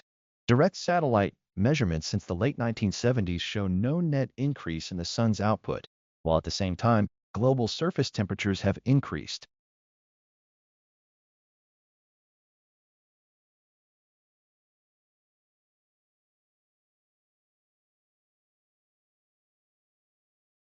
Many utopias have been dreamed up through the ages. From Plato's Republic to Thomas More's Utopia and beyond, serious thinkers have envisioned societies where people live in peace and harmony. Most of these imaginary worlds have things in common. Everybody is equal and plays a part in the running of the society. Nobody goes without the essentials of life. People live mostly off the land. Often there is no money, and so on. Another thing they have in common is that, to the average person, they appear distasteful or unworkable since they do not take into account ordinary human nature or feelings. Architects have got in on the act too. After the Great Fire of London, Christopher Wren drew up plans for a reconstruction of the whole city, including precise street widths. And in the 20th century, there was Le Corbusier's Radiant City, in which, if you weren't in a car or didn't have one, life would have been a nightmare. Also in the 20th century, another famous architect, Frank Lloyd Wright, dreamed up a perfect city that got no further than the drawing board. Wright believed that what was wrong with modern cities was, in his words, rent. Ideas, land, even money itself, had to be paid for. He saw this as a form of slavery, and believed that modern city dwellers had no sense of themselves as productive individuals. Thus, Wright's city was to be made up of numerous individual homesteads, and the houses themselves were to be simple, functional, and in harmony with the environment. Everyone would own enough land to grow food for himself and his family. No outsiders would be allowed to come between the citizen and what he produced, or to exploit both for money.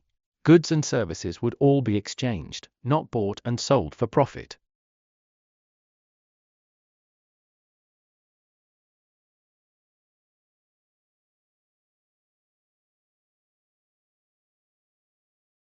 To qualify as a conservancy, a committee must define the conservancy's boundary, elect a representative conservancy committee, negotiate a legal constitution, prove the committee's ability to manage funds and produce an acceptable plan for equitable distribution of wildlife-related benefits.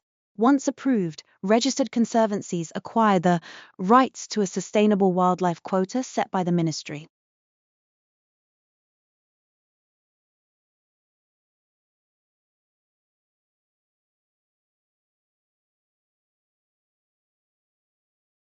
Scientists around the world are racing to learn how to rapidly diagnose, treat, and stop the spread of a new, deadly disease. SARS, severe acute respiratory syndrome, was detected for the first time in February 2003 in Hanoi, and since then has infected more than 1,600 people in 15 countries, killing 63. At this point, there are more questions than answers surrounding the disease. Symptoms start with a fever over 100.4 degrees Fahrenheit, chills, headache, or body aches. Within a week, the patient has a dry cough, which might progress to shortness of breath. In 10 of 20 cases, patients require mechanical ventilation to breathe about die from 3.5. The disease symptoms generally begin in 2 to 7 days, but some reports suggest it might take as long as 10 days. Scientists are close to developing a lab test to diagnose SARS. In the meantime, it is diagnosed by its symptoms. There is no evidence that antibiotics or antiviral medicines help, so doctors can offer only supportive care. Patients with SARS are kept in isolation to reduce the risk of transmission. Scientists aren't sure yet, but some researchers think it's a newly discovered coronavirus, the family of viruses that cause some common colds. Most cases appear to have been passed through droplets expelled when infected patients cough or sneeze. Family members of infected people and medical workers who care for them have been most likely to contract the illness. But recent developments in Hong Kong suggest that the disease might spread through air or that the virus might linger for 2 to 3 hours on doorknobs or other surfaces. Health experts say it is unlikely, though, that sharing an elevator briefly with an infected person would be enough to pass the virus.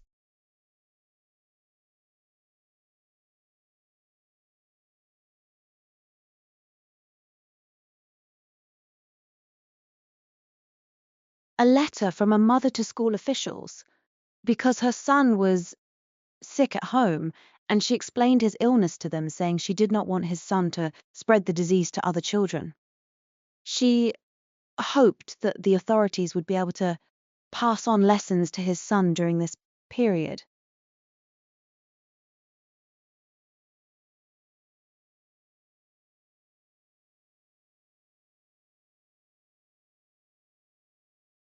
According to a research conducted by Cambridge University, flowers can find their own ways to attract insects to help them pollinate.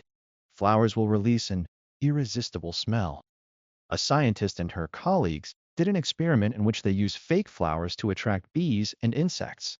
In their experiments, they freed many bumblebees from their origins repeatedly and got the same results.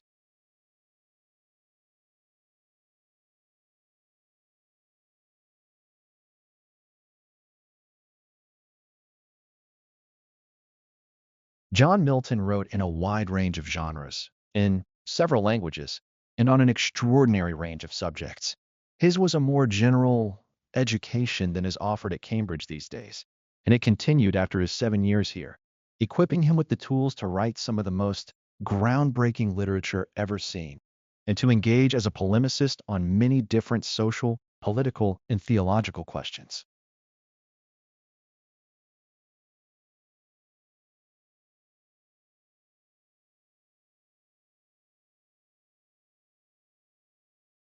The ruins of the South Fremantle Power Station have stood empty since 1985, home only to urban explorers and street artists. Opened in 1951, the power station was once a pillar of progress for the expanding energy demands of Perth. Here it stood proud and strong for 34 years, supplying energy to its surrounding metropolis until 1985, when it was deemed to no longer be worth the money. The doors were shuttered, and the plant's 4TL chimney stacks were demolished, leaving the rest of the plant to rot by the sea.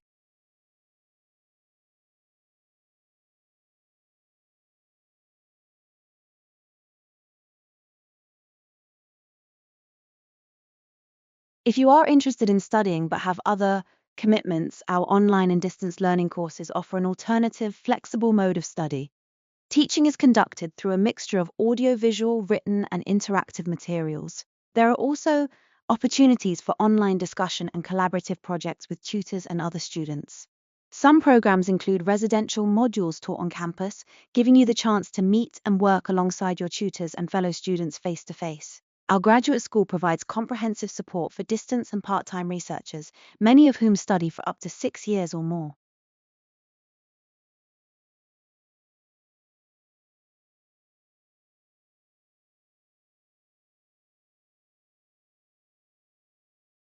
A big rise in state schools, rated among the best institutions in the country, is revealed in the latest edition of the Good Schools Guide. Middle-class parents facing financial pressures in the downturn are increasingly looking beyond the private sector to educate their children. The 23-year-old Good Schools Guide, a popular reference book for fee-paying families set on the best private school, has increased the number of state schools in this year's edition to 251, pushing the figure to more than a quarter of its 1,000 entries for the first time. And explaining why the guide has more than doubled the number of schools it features outside the private sector in only 5 years, Sue Fieldman, regional editor, told the Financial Times, "The parents we speak to want more information on the state sector and the best it has to offer."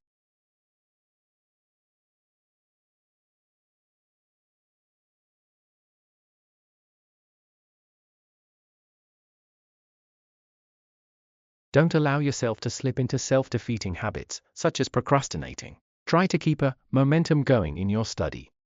Scatter blocks of study with short breaks to limit fatigue.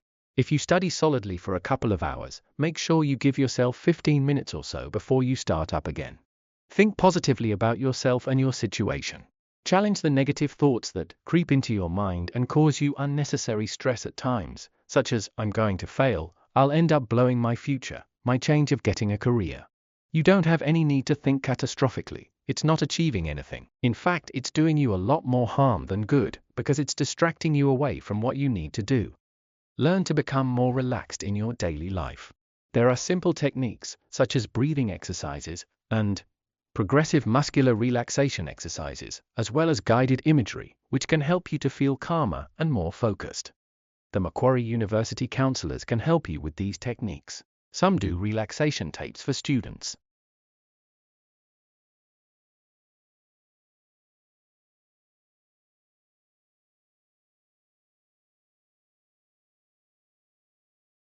The transitions which occurred in Britain around 100 BC and after 43 AD, when the Roman army invaded Britain, represent the key points of socio-economic trend in Britain's past.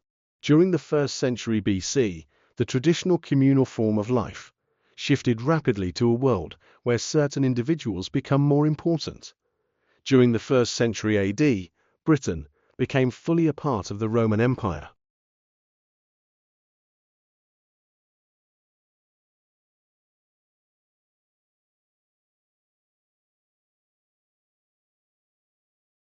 Insects walk on water, snakes slither, and fish swim. Animals move with astounding grace, speed, and versatility. How do they do it? And what can we learn from them? How to walk on water and climb up.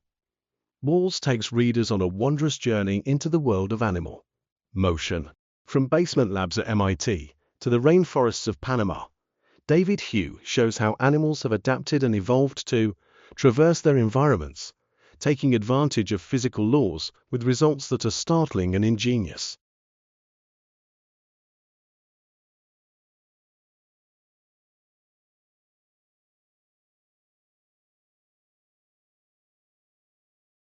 An individual's propensity to take risks is influenced by their own experience and that of others. The key reason in risk-taking is the balancing of perceptions of the risk and the possible utility rewards, and this balance may be a reflection or an individual's particular type of personality.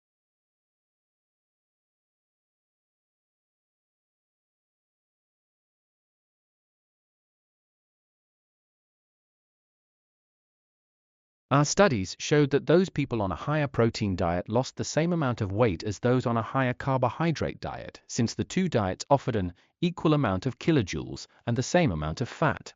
However, body composition, that is, the ratio of fat to muscle, showed greater improvement among those people on the higher protein diet. When the participants in our studies were allowed to eat until they were no longer hungry, those on the higher protein diet lost more weight than those on the higher carbohydrate diet, even after more than a year. The reduction in hunger and the beneficial effect on muscle provided by the higher protein diet is mostly related to its protein content. The diet is healthy because its protein comes from lean red meat, fish, chicken, and low-fat dairy products, all of which provide good nutrition. A high-protein diet in which the protein comes from protein powders and supplements is unlikely to be healthy, unless the supplements are fortified with vitamins and minerals.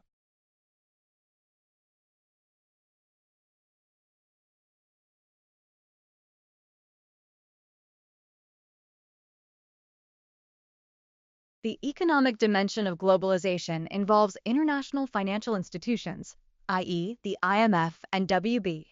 Stabilization and adjustment are sponsored by the two, respectively, and are rooted in the ideology of the free market. At the other end of the spectrum, protesters see globalization in a very different light than the Treasury Secretary of the United States or the finance or trade ministers of most of the advanced industrial countries. The difference in views is so great that one wonders, are the protesters and the policymakers talking about the same phenomenon? Are they looking at the same data? Are the visions of those in power are so clouded by special and particular interests?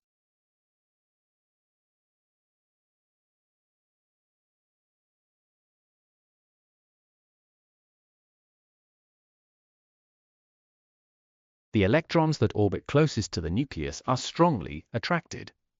They are called bound electrons. The electrons that are farther away from the pull of the nucleus can be forced out of their orbits. These are called free electrons. Free electrons can move from one atom to another. This movement is known as electron flow. Electricity is the movement or flow of electrons from one atom to another.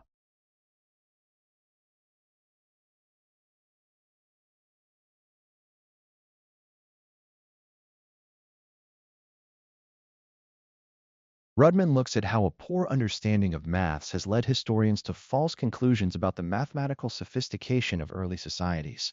Rudman's final observation, that ancient Greece enjoyed unrivaled progress in the subject while failing to teach it at school, leads to a radical punchline. Mathematics could be better learned after we leave school.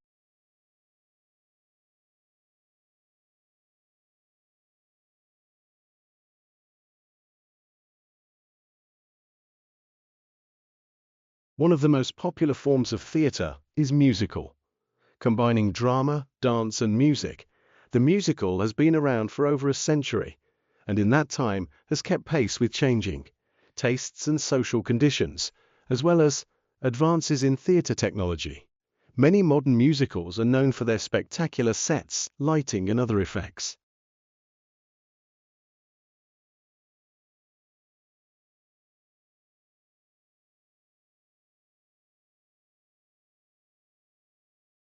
London's National Portrait Gallery is currently celebrating the 50-year career of photographer Sandra Lasada.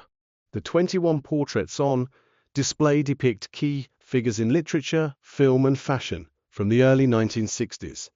Subsequent to the acquisition of 40 portraits by Lusada, the display at the National Portrait Gallery highlights shots taken between 1960 and 1964, many of which feature in Lusada's book Public Faces, Private Places, 2008.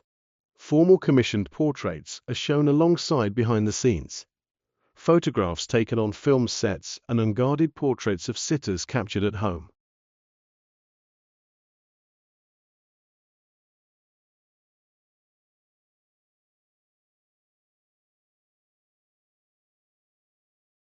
Critical thinking involves looking at something you may have seen many times and examining it from many different angles and perspectives. It involves going beyond the obvious or beyond easy to seek new understanding and rare solutions. It involves looking at common issues with uncommon eyes, known problems with new skepticism, everyday conflicts with probing, curiosity, and daily challenges with greater attention to detail.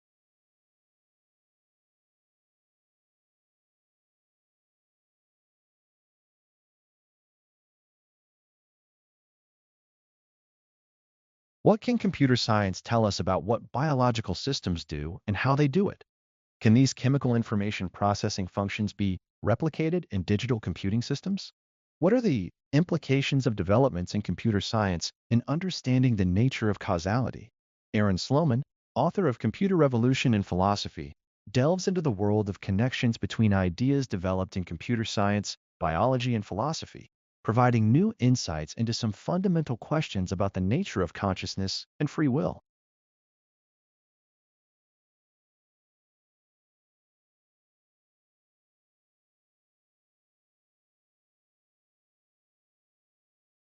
All kinds of predictions may be about to get even more difficult thanks to climate change. Though no one is sure exactly what its effects will be, it seems that extreme weather conditions, such as storms and hurricanes, are likely to become more common. Such events have far-reaching effects on distant weather systems, making general forecasting much harder.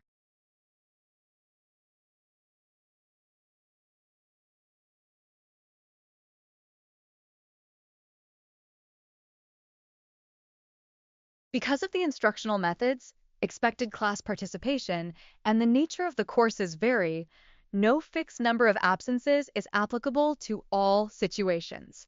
Each instructor is responsible for making clear to the class at the beginning of the semester his or her policies and procedures in regard to class, attendance, and the reasons for them.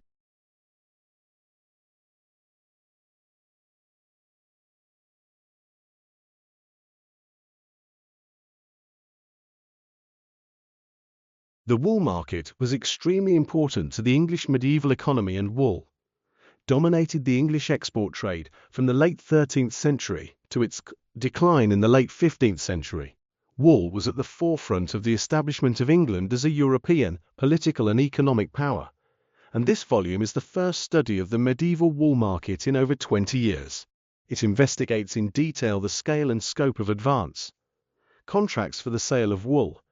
The majority of these agreements were formed between English monasteries and Italian merchants, and the book focuses on the data contained within them. The pricing structures and market efficiency of the agreements are examined, employing practices from modern finance.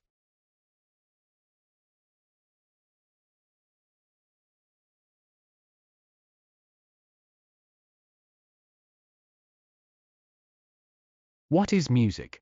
In one sense, this is an easy question. Even the least musical among us can recognize pieces of music when we hear them and name a few canonical examples.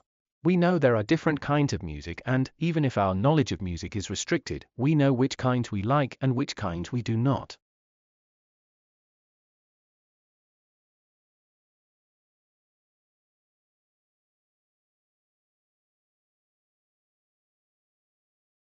The exponential growth of the internet was heralded in the 1990s as revolutionizing the production and dissemination of information. Some people saw the internet as a means of democratizing access to knowledge. For people Concerned with African development, it seemed to offer the possibility of leapfrogging over the technology gap that separates Africa from advanced industrialized countries.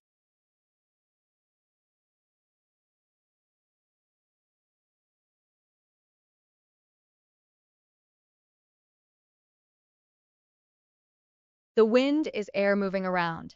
Some winds can move as fast as a racing car, over 100 miles per hour. Winds can travel around the world. Wind can make you feel cold because you lose heat from your body faster when it is windy. Weather forecasters need to know the speed and direction of the wind. The strength of wind is measured using the Beaufort scale from wind force when there is no wind to wind force 12, which can damage houses and buildings and is called hurricane force.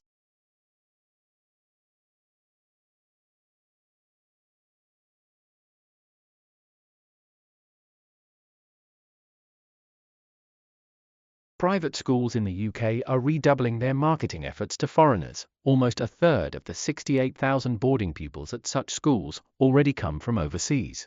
But now, with many UK residents unwilling or unable to afford the fees and a cultural shift away from boarding, many schools are looking abroad to survive. Overseas students now account for about 500 meters of fee income a year for boarding schools in the UK.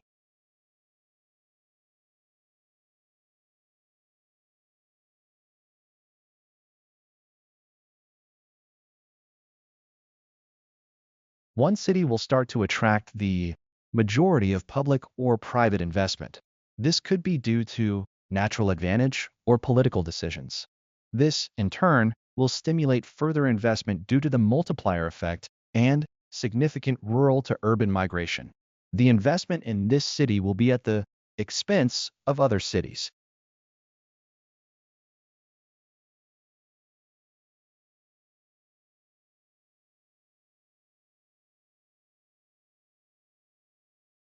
Omniscience may be a foible of men, but it is not so of books.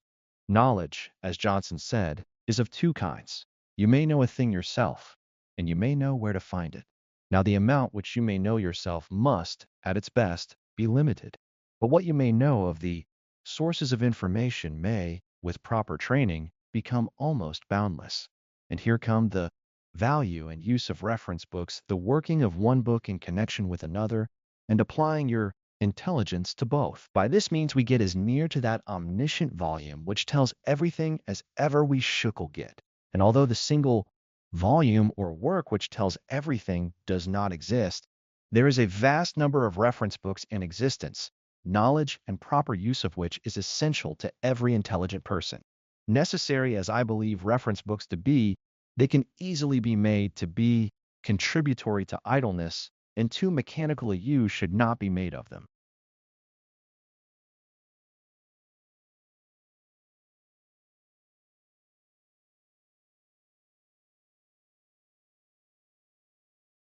The Roman people had at first been inclined to regard the French Revolution with either indifference or derision, but as the months went by and the émigrés who remained in the city were less and less hopeful of an early return home, the mood of the Romans became increasingly antagonistic towards the assassins of Paris.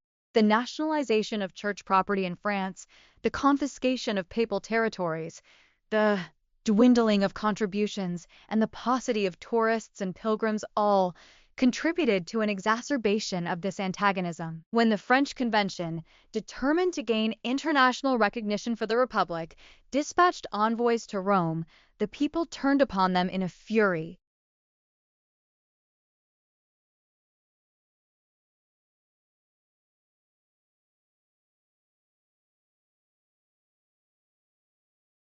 Daniel Harris, a scholar of consumption and style, has observed that until photography finally supplanted illustration as the primary means of advertising clothing in the 1950s, glamour inhered less in the face of the drawing, which was by necessity schematic and generalized, than in the sketch's attitude, posture, and gestures, especially in the strangely dainty positions of the hands.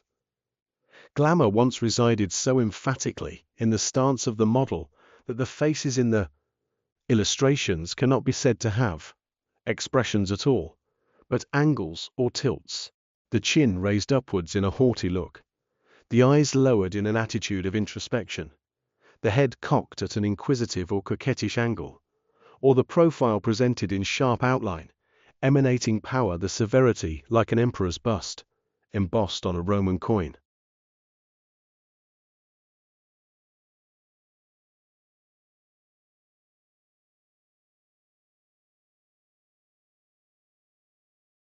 Why are moths fatally attracted to the light? 1. Solution is the old glib explanation that the moths are trying to use the flame to navigate. This explanation does not tell us, however, why it is that in many species only males are thus attracted, and in a few, only females. What's more, if moths need to navigate, they must be from a migrating species. Yet, most of the time, such moths are not migrating. Indeed, most species do not migrate at all and thus do not need navigation.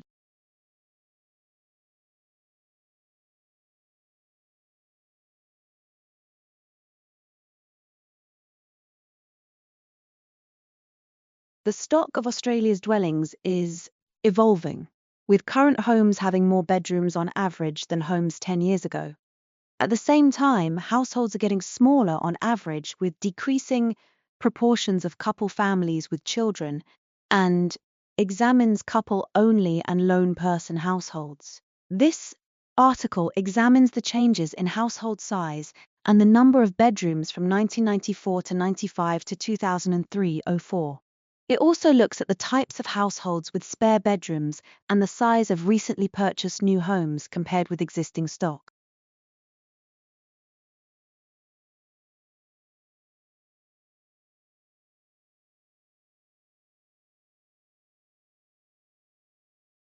Can dogs tell when we are happy, sad, or angry?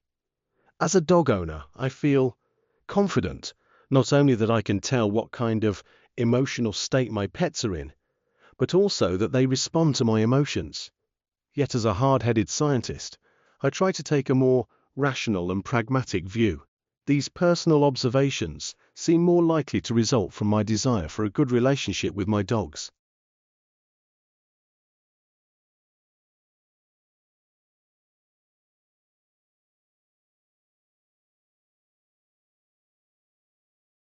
Chaucer's tales quickly spread throughout England in the early 15th century. Scholars feel the Canterbury Tales reached their instant and continued success because of their accurate and oftentimes vivid portrayal of human nature, unchanged through 600 years since Chaucer's time. George Macy, founder of the Limited Editions Club, wrote on the Canterbury Tales.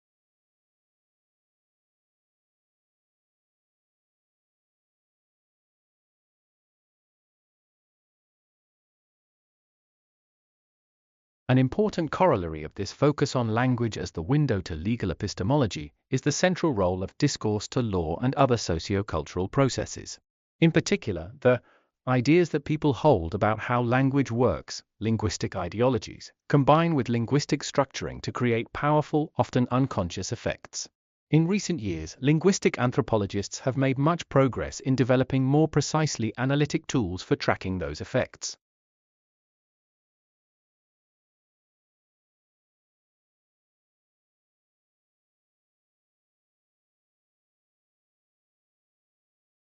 Walt Disney World has become a pilgrimage site, partly because of the luminosity of its cross-cultural marketing, and partly because its utopian aspects appeal powerfully to real needs in the capitalist society. Disney's marketing is unique because it captured the symbolic essence of childhood, but the company has gained access to all public shows, comic books, dolls, apparels, and educational film strips all point to the parks and each other.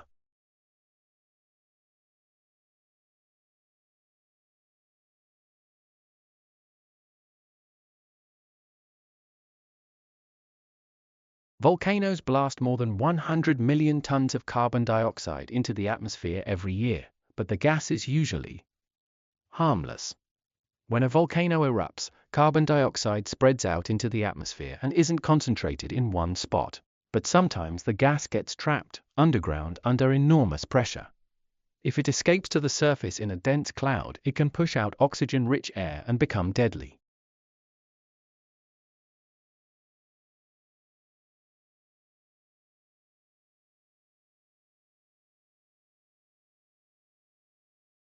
Steven Pinker, a cognitive psychologist best known for his book The Language Instinct, has called music auditory cheesecake, an exquisite confection crafted to tickle the sensitive spots of at least 6 of our mental faculties.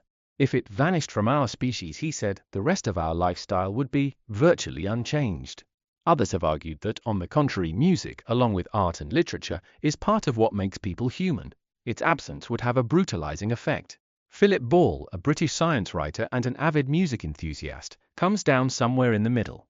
He says that music is ingrained in our auditory, cognitive, and motor functions. We have a music instinct as much as a language instinct, and could not rid ourselves of it if we tried.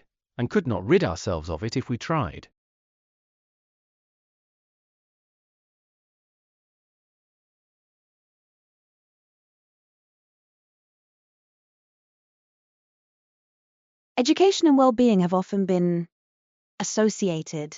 The idea that education can promote individual well-being indirectly by improving earnings and promoting social mobility is an old one. So are notions of education helping to promote the good society by contributing to economic growth and equality of opportunity.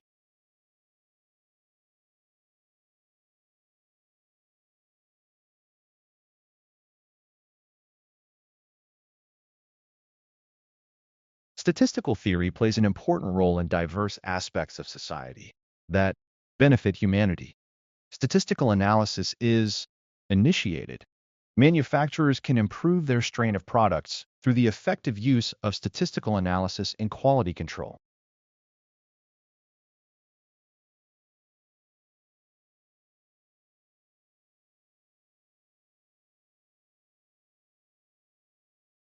More than simply putting flowers in a container, Ikebana is a disciplined art form in which nature and humanity are brought together. Contrary to the idea of a particolored or multicolored arrangement of blossoms, Ikebana often emphasizes other areas of the plant, such as its stems and leaves, and emphasizes the shape, line, and form.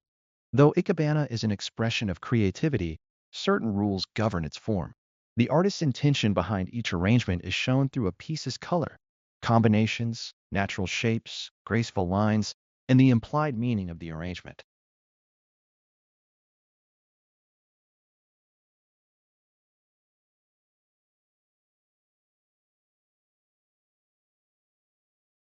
You can study anywhere. Obviously, some places are better than others. Libraries, study lounges, or private rooms are best. Above all, the place you choose to study should not be distracting. Distractions can build up, and the first thing you know, you're out of time and out of luck. Make choosing a good physical environment a part of your study habits.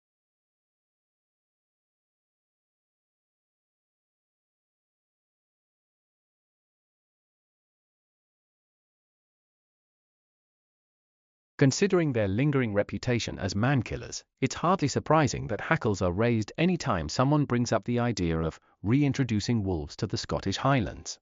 Debate on this topic has been raging for years. Proponents would like to see the Highland environment return to its natural state. Opponents cite the animal's propensity for killing livestock.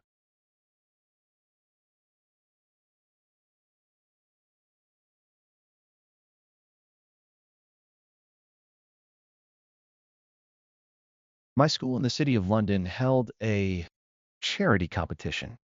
In the community, I was voted as the chairman. We raised £48,000, and I won the first place in the end.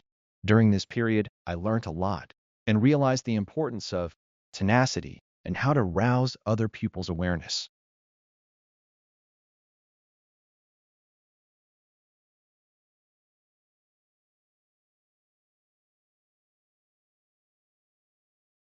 Shakespeare produced most of his known work between 1590 and 1613. His early plays were mainly comedies and histories, genres he raised to the peak of sophistication and artistry by the end of the 16th century. Next, he wrote mainly tragedies until about 1608, including Hamlet, King Lear, and Macbeth, considered some of the finest examples in the English language. In his last phase, he wrote tragicomedies, also known as romances, and collaborated with other playwrights.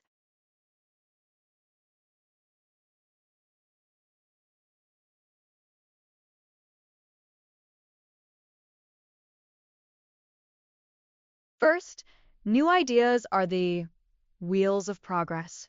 Without them, stagnation reigns. Whether you're a designer dreaming of another world, an engineer working on a new kind of structure, an executive charged with developing a fresh business concept, an advertiser seeking a breakthrough way to sell your product, a fifth-grade teacher trying to plan a memorable school assembly program, or a volunteer looking for a new way to sell the same old raffle tickets, your ability to generate good ideas is critical to your success.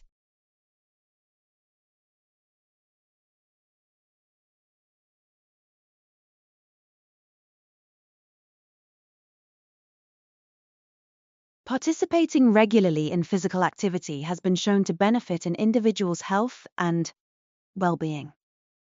Regular physical activity is important in reducing the risk of chronic diseases such as heart disease and stroke, obesity, diabetes, and some forms of cancer. The National Physical Activity Guidelines for Adults recommend at least 30 minutes of moderate intensity physical activity, preferably every day of the week, to obtain health benefits.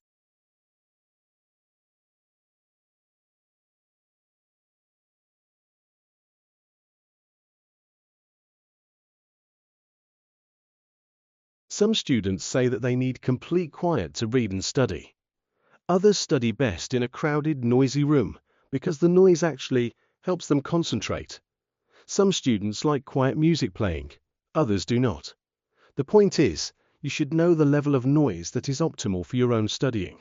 However, one general rule for all students is that the television seems to be more of a distraction than music or other background noise, so leave the TV off when you're reading or studying. Also, don't let yourself become distracted by computer games, email, or internet surfing.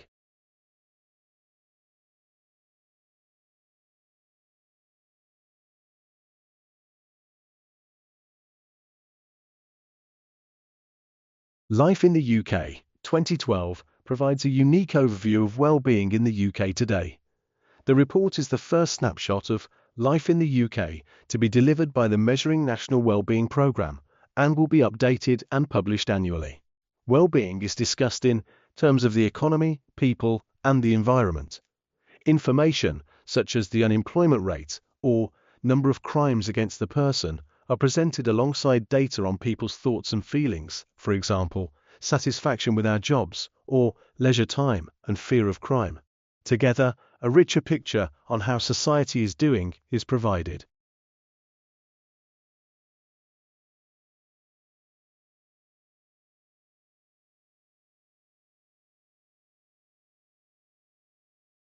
Elements of both the psychoanalytic and behaviorist theories arrange in modern approaches to personality. Advances in neuroscience have begun to bridge the gap between biochemistry and behavior, but there is still a great deal that needs to be explained. Without a consistent understanding of personality, how can we begin to categorize risk takers? If we cannot, we will be unable to compare their genes with those of others.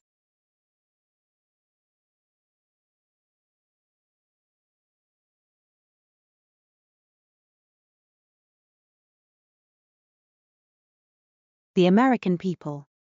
Creating a Nation and a Society, Concise Edition examines U.S. history as revealed through the experiences of diverse Americans, both ordinary and extraordinary. With a thought-provoking and rich presentation, the authors explore the complex lives of Americans of all national origins and cultural backgrounds, at all levels of society, and in all regions of the country.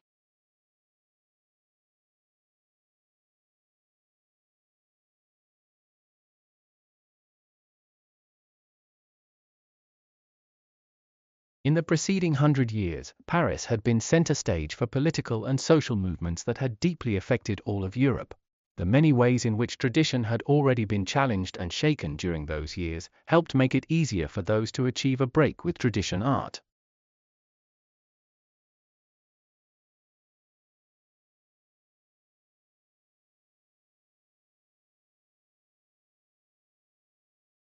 Fingerprints, referred to as finger marks in forensics, are formed when residue from the ridged skin of the fingers or palms is transferred onto a surface, leaving behind an impression. Finger marks are often made of sweat and colorless, contaminating materials such as soap, moisturizer, and grease. These finger marks are described as latent as they are generally invisible to the naked eye, which means that locating them at a crime scene can be challenging.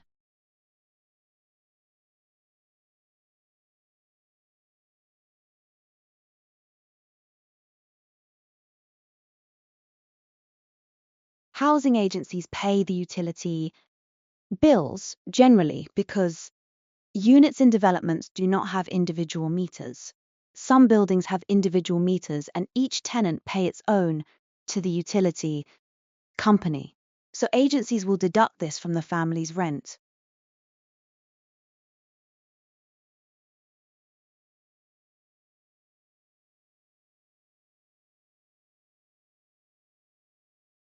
According to traditional stereotypes, men make things and women clean or take care of people.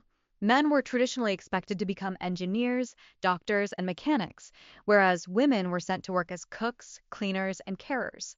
These days, both men and women should have the opportunity to do any job they desire. But do they? It is still true that very few women are engineers, but in the UK, the number of male and female doctors is the same, and currently more women are studying medicine at university. In addition, because of the high unemployment that exists in many countries right now, more men are choosing jobs that are traditionally female. They are working in kindergartens or primary schools, and more are training to be nurses. Of course, women traditionally stay at home and look after the children, but these days, men are doing it too, either because they want to or because their wives have more secure jobs.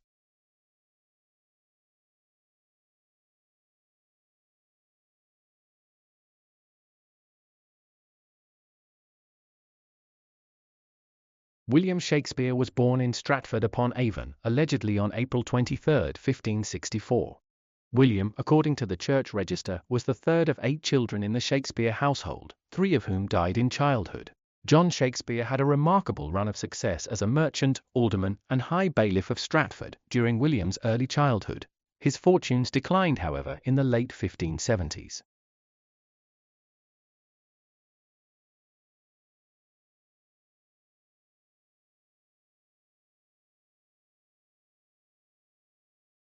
Folklore is a modern term for the body of traditional customs, superstitions, stories, dances, and songs that have been adopted and maintained within a given along with folk songs and folk tales. This broad category of cultural forms embraces all kinds of legends, riddles, jokes, proverbs, games, charms, omens, spells, and rituals, especially those of pre-literate societies or social classes. Those forms of verbal expression that are handed on from one generation or locality to the next by word of mouth are said to constitute an oral tradition.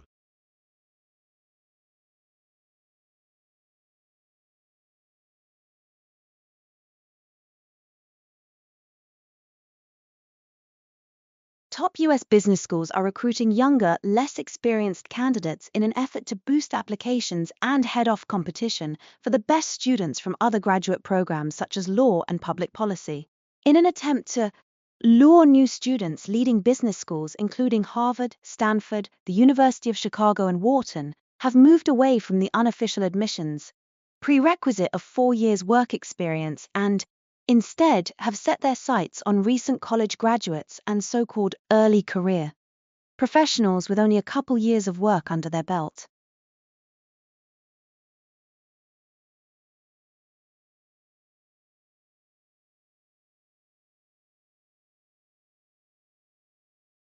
Gas drilling on the Indonesian island of Java has triggered a mud volcano that has killed 13 people and may render 4 square miles, 10 square kilometers of countryside uninhabitable for years. In a report released on January 23rd, a team of British researchers says the deadly upwelling began when an exploratory gas well punched through a layer of rock 9,300 feet, 2,800 meters below the surface, allowing hot, high-pressure water to escape. The water carried mud to the surface, where it has spread across a region 2.5 miles, 4 kilometers in diameter in the 8 months since the eruption began. The mud volcano is similar to a gusher or blowout, which occur in oil drilling when oil or gas squirt to the surface, team says. This upwelling, however, spews out a volume of mud equivalent to a dozen Olympic swimming pools each day. Although the eruption isn't as violent as a conventional volcano, more than a dozen people died when a natural gas pipeline ruptured. The research team, who published their findings in the February issue of GSA Today, also estimate that the volcano, called Lucy, will leave more than 11,000 people permanently displaced.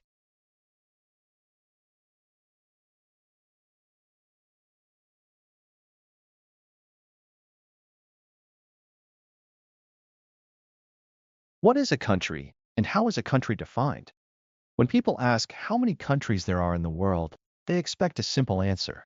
After all, we've explored the whole planet. We have international travel, satellite navigation, and plenty of global organizations like the United Nations, so we should really know how many countries there are. However, the answer to the question varies according to whom you ask. Most people say there are 192 countries, but others point out that there could be more like 260 of them. So why isn't there a straightforward answer? The problem arises because there isn't a universally agreed definition of country, and because, for political reasons, some countries find it convenient to recognize or not recognize other countries.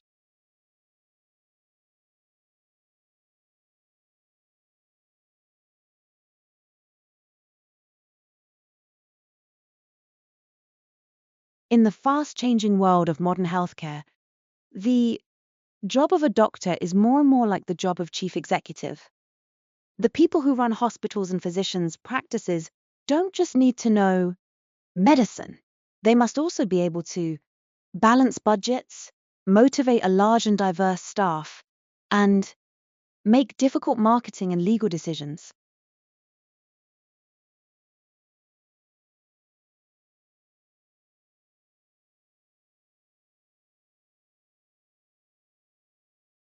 The first section of the book covers new modes of assessment. In Chapter 1, Kimball, Goldsmith College, London, responds to criticisms of design programs as formalistic and conventional, stating that a focus on risk-taking rather than hard work in design innovation is equally problematic. His research contains 3 parts that include preliminary exploration of design innovation qualities, investigation of resulting classroom practices, and development of evidence-based assessment.